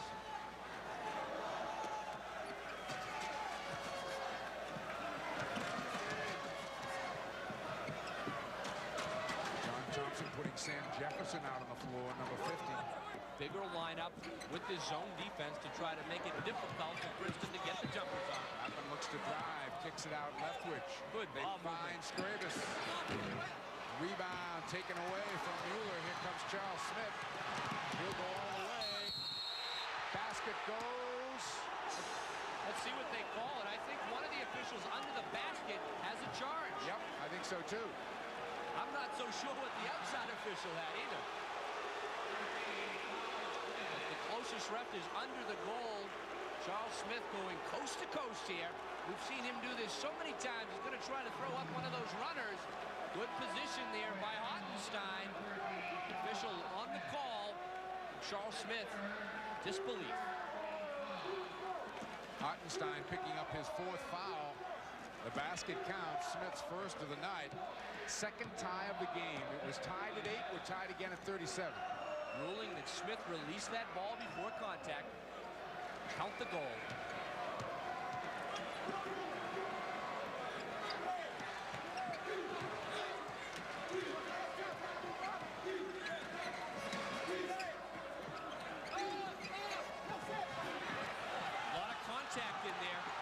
play. Here comes Winston. Jefferson for 2. Good ball movement by the Hoyas, picking their spots here. And patiently waiting for the fast break opportunity, and they've been few and far between. 10 minutes, 22 seconds left in the game, and Georgetown has their first lead. Warning there on Jefferson to leave the ball alone after it goes through the hoop. Of course, that allows Georgetown to set up their press, which is now a 1-2-2 three-quarter court set. Doyle back in with the 4 fouls. Leftwich, Lappin, Mueller, and Scrabus. Well, Georgetown got out of that man-to-man defense, which was allowing Princeton a lot of backdoor cuts, and they're keeping Mourning at home for the most part. Lappin wants Leftwich to come on out. 13-10 now on the shot clock. Mueller drives, Mourning the block, Mourning the foul. Now, Mueller was so effective in the first half from the high post position. Now he's going to have to be more offensive-minded to see if he can get the edge, and get going to his right, and use that baby hook shot.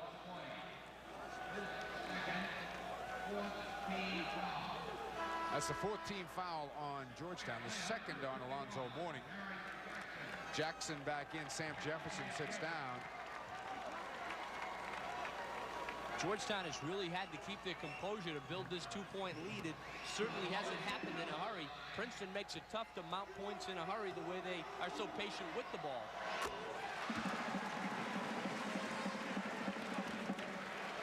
Seventh point of the night for Kit Mueller. 6'7" sophomore. Again, this is a very young Princeton team. Mueller was all Ivy, shot 70% from the floor this year in the Ivy League, and that was tops in the league.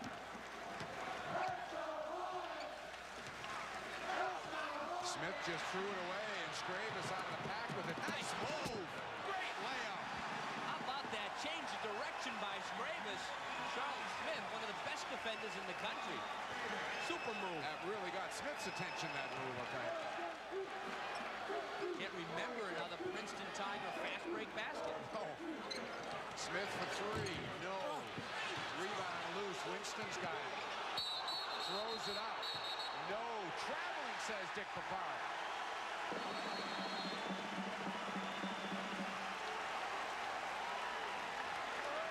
John Thompson calls time. The score, Princeton 40, Georgetown 39. Is your computer running slowly? Does it take more than 3 seconds for your email to load? Are you frustrated with error messages, blue screens, computer freezes, and crashes? These are not only annoying, but can cause permanent damage to your computer. If you're experiencing any of these symptoms, your computer and your privacy may be at risk, because these are usually the telltale signs of a virus, and it can only get worse until you act. Get a free diagnosis at mycleanpc.com. My Clean PC is outstanding, and my computer is running faster than ever. My Clean PC came through with flying colors when no one else could. My Clean PC totally cleaned up my system and increased my speed. MyCleanPC.com can remove spyware, viruses, and infected emails, all speeding up your PC's performance. It offers all-in-one protection, and it's been downloaded by millions of users. Even if you have antivirus software, your computer could still be infected. Find out instantly with a free comprehensive diagnosis at mycleanpc.com. Staying focused at work or at home is more important than ever. Taking Focus Factor will help you remember the important details in your life that you can't afford to forget. Over 4 million bottles of Focus Factor have been sold. People across the country have made the decision to get the Focus Factor Edge and get the needed support to maintain their memory, focus, and concentration. It's a brain booster pill that supercharges your brain with the nourishment it needs. Focus Factor is available at these fine retailers. I'm Otto Williams. Would an extra $1,000 come in handy right now? Then I'd like to talk to you about Money Mutual. It's your trusted source to over 60 lenders to get you up to $1,000 fast. That big medical bill? Paid. The car? Fixed. Breathing room till payday? Done. Just be 18 or older and have a regular income of at least $800 a month. No credit score required. Need cash tomorrow? Go to moneymutual.com today. For more information on our Classic games, trivia, upcoming specials, and the ESPN Classic program schedule, go to ESPN.com. Keyword Classic. During his 3 decades at Princeton, Pete Carrill's chief nemesis was the Ivy League's other Killer Pete, the University of Pennsylvania. One of the Quakers' head coaches he faced off against was better known for having won 2 NBA championships. Chuck Daly reflected back on his duels with Carrill in his vintage interview with Dick Schaap from 2000. You were coaching in college at the University of Pennsylvania, and you had to coach at least twice every season, and sometimes more, against Pete Carrill and Princeton. Now, how tough was it to coach against Little Pete? Let me tell you, I've coached against most of the great coaches in the business, and they're all great. But I'll tell you, when you coached against Pete Carrill, particularly in that day and age, when the rules were such that he could make 17 passes, they didn't have a shot clock, that was the ultimate test. Your whole season revolved around playing against Pete Carrill and Princeton 2 games a year. And I think we ended up, I'm not sure, there's maybe 6 and 6. 6 and 6 and 12. 6 and 6. We played 12 times, but that was the ultimate test. He was a great, great coach. And I don't think anyone who's ever coached in our business relished coaching against him. During his final season at Princeton, Carrill's Tigers upset the defending national champs UCLA in the 1996 NCAA tournament 43-41 on what else? A backdoor layup with 3.8 seconds left in the game. Now let's head back to Providence, Rhode Island to watch Carrill's upset-minded Tigers against #1 seed Georgetown in the 1989 NCAA tournaments on ESPN Classic. 40-39, Princeton by 1 in the ball. 9 minutes to go in the game. Amazing number of turnovers there. Amazing because it's so small for the Princeton Tigers. Leftwich has done a great job keeping his poise against pressure. The freshman did a good job that time. Georgetown turning up the press, yet another notch out of that timeout. Lappin comes back out after he got the skip pass from Scravis. Well, Georgetown back to the man-to-man, and when they've done this in the ball game, after a while, a few swings, they've forgotten to sag on the weak side, and the layup has turned up for Princeton. Scravis makes his move with 9. Leftwich gets a little closer. Misses the jumper. Here comes Tillman on the break to Smith. Smith, little stutter step for 2. Finally on the board. What a great shifting move by Smith. Georgetown back up by 1. He had actually gotten on the board on that basket where he committed the offensive, so he's now got 2 field goals in the game.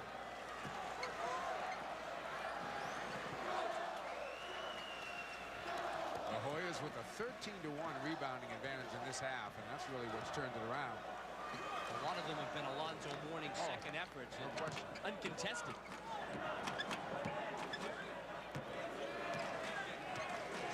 The game clock, though, continues to work itself down. It's around 7.5 to go in the ball game. Shot clock at 7. Lappin hits a 3. He has come up huge in this ball game off the bench. Matt sure has. 6'7" junior out of Washington, D.C. The irony there.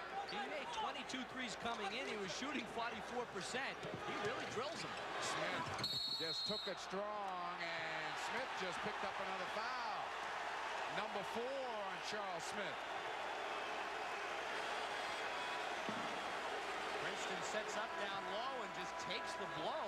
2 guys actually set up for the offensive this time. Lappin down there and Kit Mueller, but Smith really forcing the action. He looks up. I mean, Lappin's had a lot of those reactions today.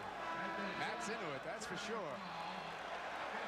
Jefferson comes in.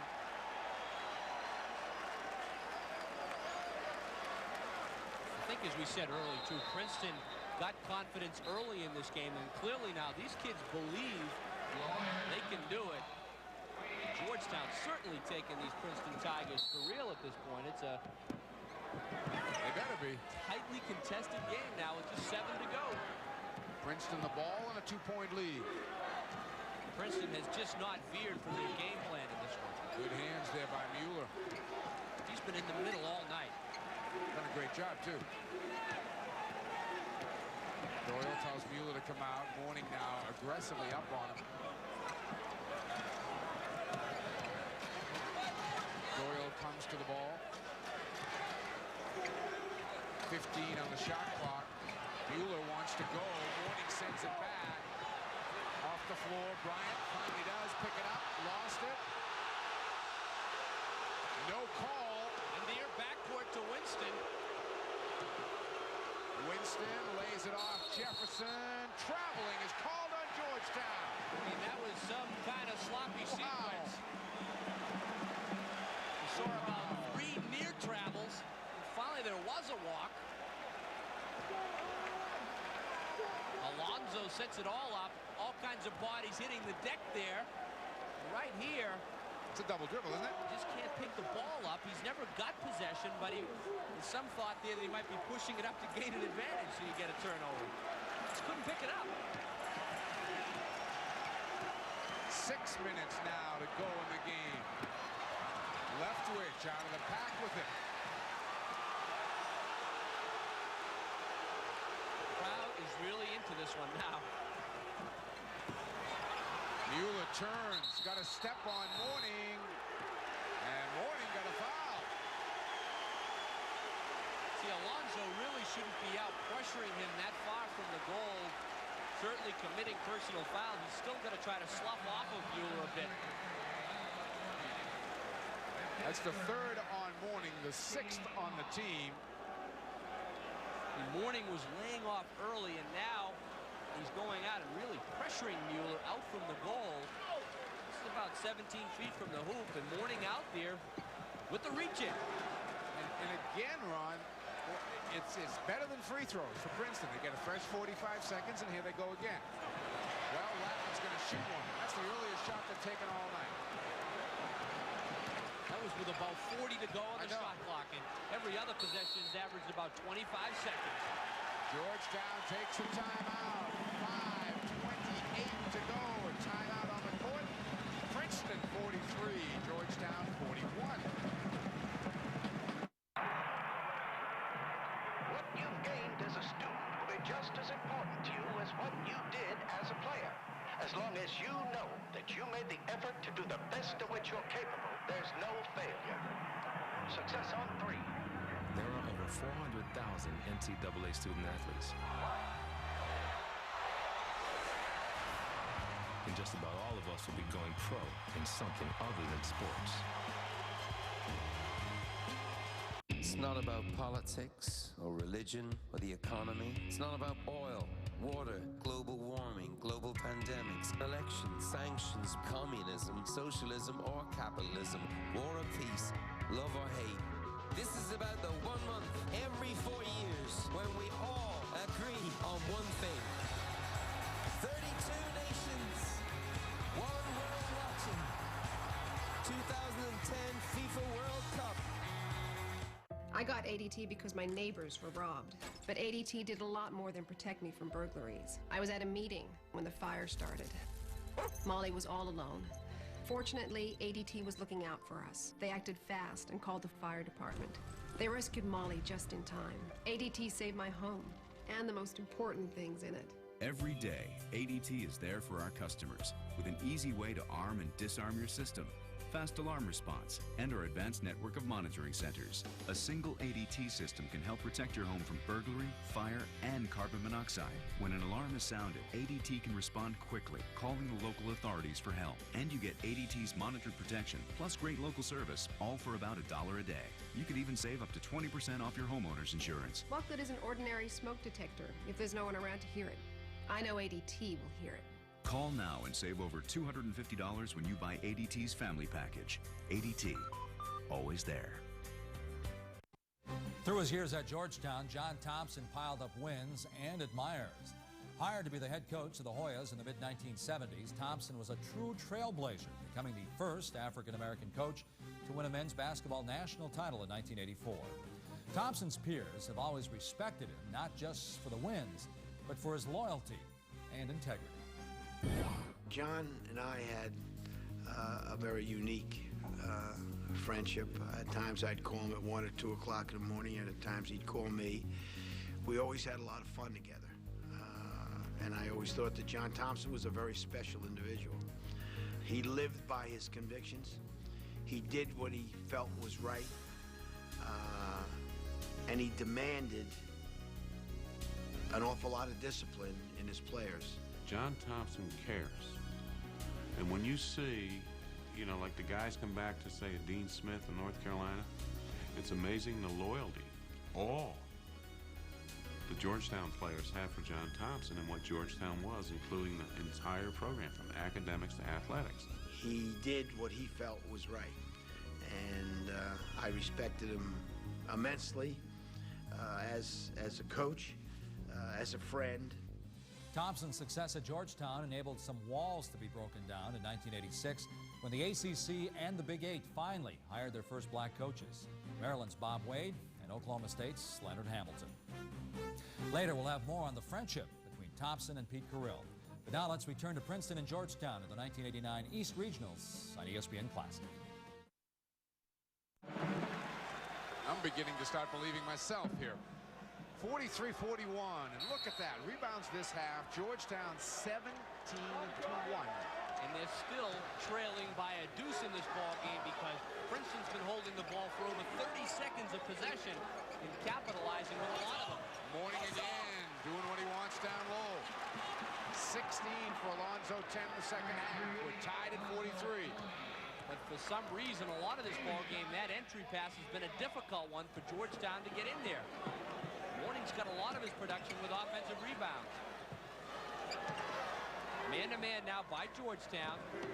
Princeton will try to get the backdoor cuts. Leftwich. Mueller coming to his familiar spot, top of the key. Looking for a passer. Good cut, Leftwich. And the thing about Princeton that time, I'm watching them, and like 5 different guys take backdoor cuts, and finally one opens up. So they're all schooled to just keep making that fake to the ball and go to the hoop. 2-point Princeton lead, 4:25 to go in the game. And Mourning just flattened Kit Mueller.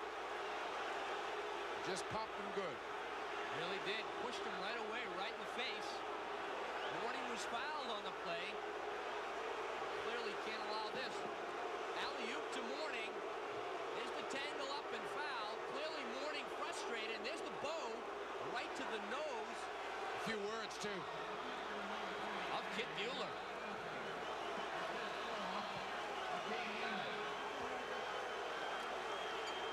Pete Carrill looks on.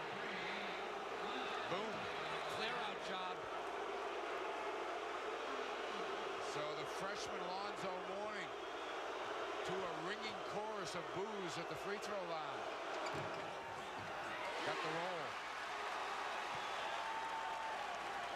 17 for Mourning. Princeton by 1. 4:23 to go in the game.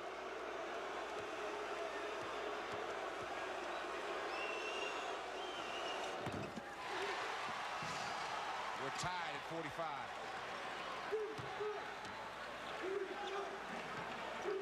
Scrabus and Leftwich combined to break the 10-second line. Mueller got 2.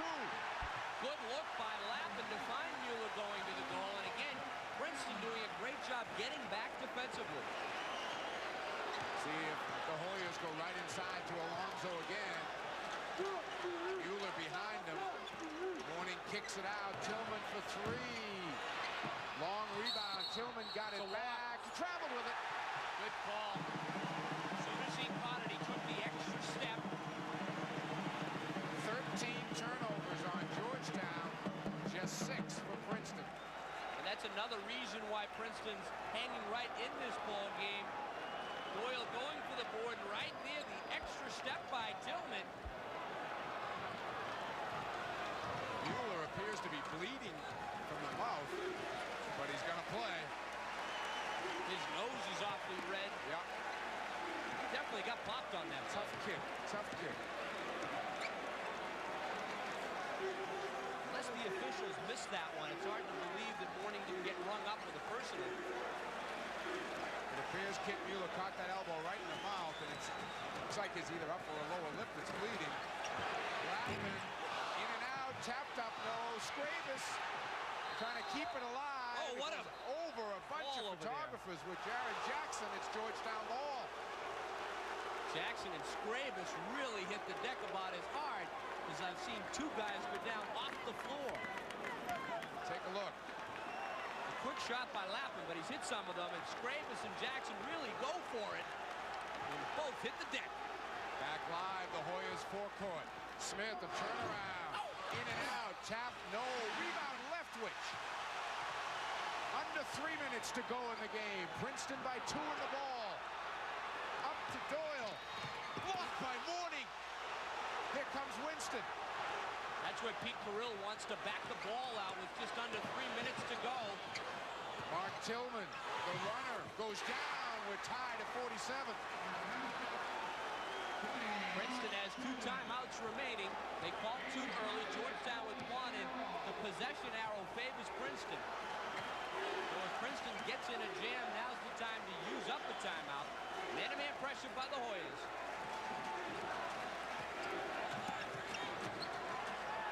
Leftwich pulls it back out. Mueller. Scravis goes in the backdoor cut. Mourning off him now, saying, hey, time to just get back into the paint area. We've burned enough in the layups. That's right. Mueller kicks it out. 8 on the shot clock. Back to Mueller. Cut to Doyle. Got it. Great dish off by Mueller. Doyle with the big finish off. Another backdoor. Smith. Top of the key to Winston. Under 2 to go now. Inside Mourning, and Mueller the foul before the shot. Kit Mueller, along with his 9 points and bloody lip, also has 8 assists on the night. What a gutty effort by the big guy. Big in a relative sense. He's about 6'7". Another beautiful feed. Doyle with the nice roll. Watch the Princeton bench. They're not into it too much right now. On their feet. Alonzo Mourning back at the free throw line. His club down 2. Drilled 2 moments ago.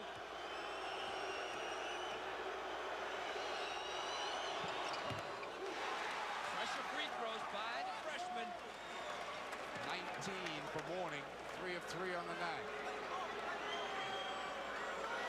I get a feeling last one with the ball wins, right? Going that way. A stunned Hoya bench. That's a big look of concern as this thing winds down. Princeton by 1. Mourning responds to the challenge. 49 apiece. Now look for a good 35 seconds here by the Tigers. The 5th time this game has been tied here in the second half. Scravis and Mueller should be handling a lot late here.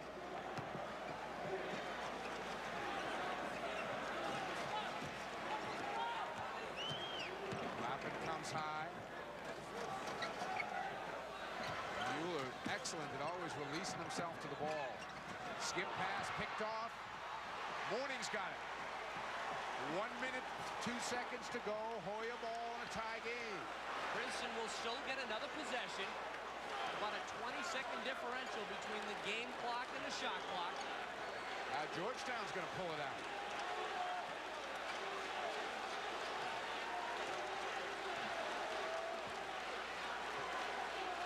Charles Smith time. And they'll try to set up Mourning if they can. Mueller doing everything he can down there to front Alonzo Mourning. Mark Tillman catches and fires. Rebound, Mourning lost it. Tillman got it. Won't go down. Kept alive 3 times, 4 times. Mourning. Foul from behind by Scravis. And Alonzo will return to the free throw line. I think he got him on the floor.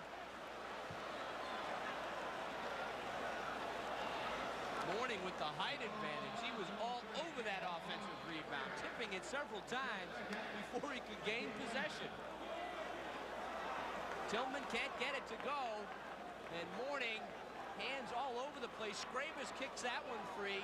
Mourning again with the rebound after several tips, and Scravis hacking right there. Got it on the 4th tip to himself. 1-on-1, it was on the floor. Yep, good call, Ron. So Mourning needs to make the first. And with 23 seconds left, depending on what happens here, stage is set for Princeton to hold for the last one. And take a 3. And go for the win, depending on what Mourning can do from the line. been tough. He's been huge at the line. 5 in a row down the stretch with not a lot of people cheering for him. He's blocking that out, and his concentration efforts are great down the end.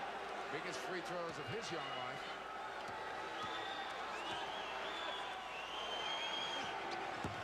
Missed it. Rebound, Scravis. Princeton the ball, down 1. Here they come. They may use a timeout here. They've got 2 left, and they do. What a ball game. That NCAA tournament fact that was just up there may not be valid about a minute from now. 15 seconds to go. Georgetown by 1, 50-49. Princeton the ball and a chance to. Your Tuesdays may be crazy, but dinner doesn't have to be. Any family-sized Pizza Hut Tuscany pasta is just $10. With over 3 pounds of pasta, including breadsticks, that's enough for the whole family. Only on Tuesdays and only at your Pizza Hut. Still using that old-fashioned paintbrush and roller? It takes so much time, you just want to whine. We'll put the past behind. Now everyone can paint like a pro with Wagner's Power Painter. It's easy. You just point, spray, and walk away. Power Painter sets up in no time for painting, adding stains, and spraying sealers. Then it cleans up in a breeze. The magic is our Optimus technology that combines 2 paint streams into one smooth-flowing pattern, giving you ultimate coverage and a superior finish. If it doesn't have dual-tip technology, it's not a Power Painter. Call or log on to get your Power Painter. We'll also include our Easy Paint Pack for continuous spraying and this digital heat gun for stripping off old paint. You get everything seen here, a huge value, all for only 4 payments of just $34.95. Call now. Call 1-800-509-3341 to order Power Painter for just 4 payments of $34.95. This is a special TV offer, so call 1-800-509-3341. Call now. This is the card that bought the saw, that cut the lumber, that built the extra space I needed to store more produce, that she sold to me to make my menu more organic. Introducing Ink from Chase, the card that helped make it all happen. Because it's accepted in twice as many places worldwide as American Express, with reward points worth 25% more when redeemed for air travel. Make your mark with Ink. Go to chase.com/ink. Chase what matters. Today's the day you went from dude to dad. And you want everyone you know to see. So here's your moment of truth. Which 3G network would you trust to upload your very first shots to PhotoBucket? Hey, look. When you want your 3G network to work, What's your email? you want Verizon. Right now, you can get great deals on 3G and messaging phones like the Samsung Reality for $49.99, plus add a line for just $9.99. Only at Verizon. The Indianapolis race is on. Just look at those boys drive. The checkered flag is out. Who's going to win? The Indianapolis 500, Sunday at noon Eastern on ABC. Besides this memorable 1989 NCAA tournament meeting, Hall of Fame coaches John Thompson and Pete Carrill had another significant link. One of Thompson's sons, John III, played for Carrill at Princeton. The fact that Thompson entrusted one of his sons to Carrill shows how much he thinks of Carrill's ability to teach. My son went to Princeton, and 2 years he hated Pete Carrill. Now, if you say Pete Carrill's name, he genuflects. You know, but it took him 2 years to understand that Pete Carrill wasn't joking with him. You don't think of a rough, tough Pete Carrill who's very much like Bobby Knight, you know, who didn't take any stuff off of John Thompson's son or anybody else's son. And that kid sit there and looked at that and said, oh my God, my mommy and daddy didn't talk to me like that. Then after a while you say, hey, coach is pretty special. If Pete Carrill wanted my son to come from Princeton to California, he would walk for Pete Carrill. A 1988 Princeton grad, the younger Thompson returned to his alma mater as an assistant coach and eventually took over the program in 2000 when Carrill's successor, Bill Carmody, left Princeton to become the head coach at Northwestern. The promotion was well-deserved. During Thompson's 5 years as an assistant to Carrill and then Carmody, the Tigers were a combined 114-31 and made 5 postseason trips. Thompson, the third, proved to be a chip off the old block, leading Princeton to the 2001 NCAA tournament and then the 2002 NIT in his first 2 seasons. Later, we'll hear from Dick Vitale for his impressions of the 1989 Georgetown-Princeton game. But right now, let's return to this classic David versus Goliath confrontation on ESPN Classic.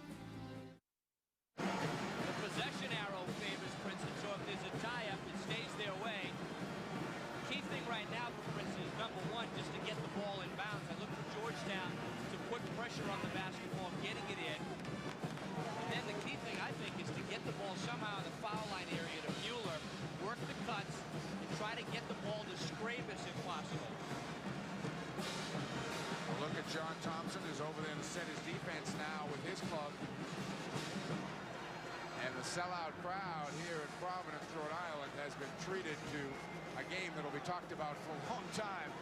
That's for sure. I mean, the expectation level, clearly, no one, I don't think, was predicting this beforehand. And Princeton has just gone out and controlled tempo, kept this score, and put themselves in that position we talked about early, where they could have a chance to win. And that's exactly what they've got right now by running their game plan and backdoor cuts in this one. And no matter what the result here in the next 15 seconds or so, the Ivy League walks out of this building tonight with their heads held very high. No question about it. Princeton, the last Ivy League team to win a game in the NCAAs. And they get a standing ovation from this crowd as they come back on the floor. Key thing for Princeton now, John Thompson will have his defense set up here, stressing no fouls, stressing boxing out and rebounding. And Princeton's got to take good care of the basketball and be aggressive with it. All right, here we go. 15 seconds. Georgetown by 1, 50-49. Lappin, Leftwich, Doyle, Scrabus, and Mueller. Georgetown man-to-man. They give it to Scrabus. Bobby Winston on him. He gets a screen from Mueller. Comes up, fired, blocked by Morning. Loose on the floor. Jefferson can't save it, out of bounds. On the floor with a second to go. 1 second on the clock, and Princeton's got a final prayer. Oh, Morning has come up huge at the end of this ball game from the foul line, and with that defensive play, it's enough time for Princeton, though, to get it in and get a shot off. The 6th block. Going to try to get it to Scrabus. Lappin. Mueller fires. No, the Hoyas escape. And I mean escape. And advance to the second round in the Eastern Regionals. Unbelievable. The Princeton Tigers putting on just a fantastic show here tonight. They were a 20-point-plus underdog coming in here, but Pete Carrill's club just played their hearts out. They believed they could do it. They came out, got the early lead, and just executed this whole ball game, controlled the pace. And Princeton's got to be proud of their efforts. Georgetown had themselves some scare. Princeton may have lost this game on the scoreboard, but that's the only place they lost it. 50-49, the final score.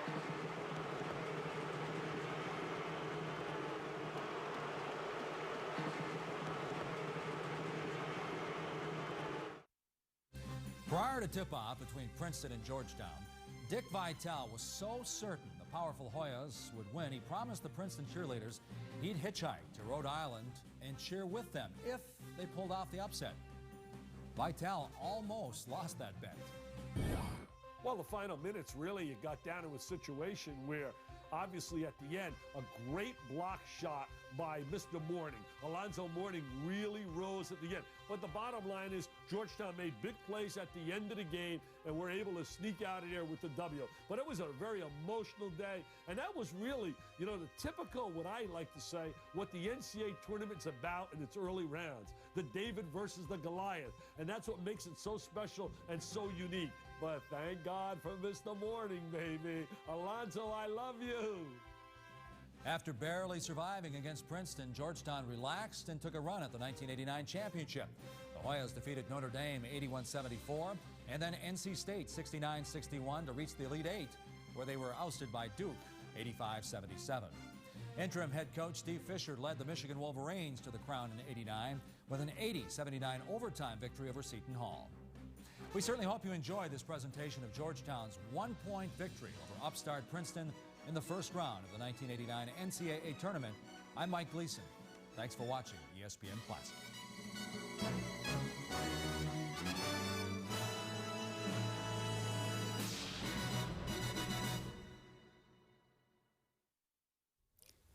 Welcome to Victory Yard and to another edition of Distant Replay.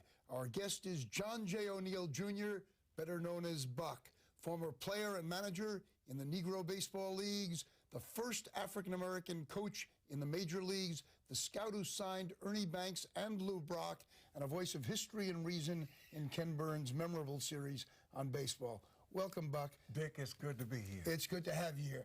Buck, you've had so many different nicknames besides Buck. You've been Cap. You've had all. But my favorite of all your nicknames is the nickname that Satchel Paige gave you. Nancy. Nancy. Now, how did Satchel Paige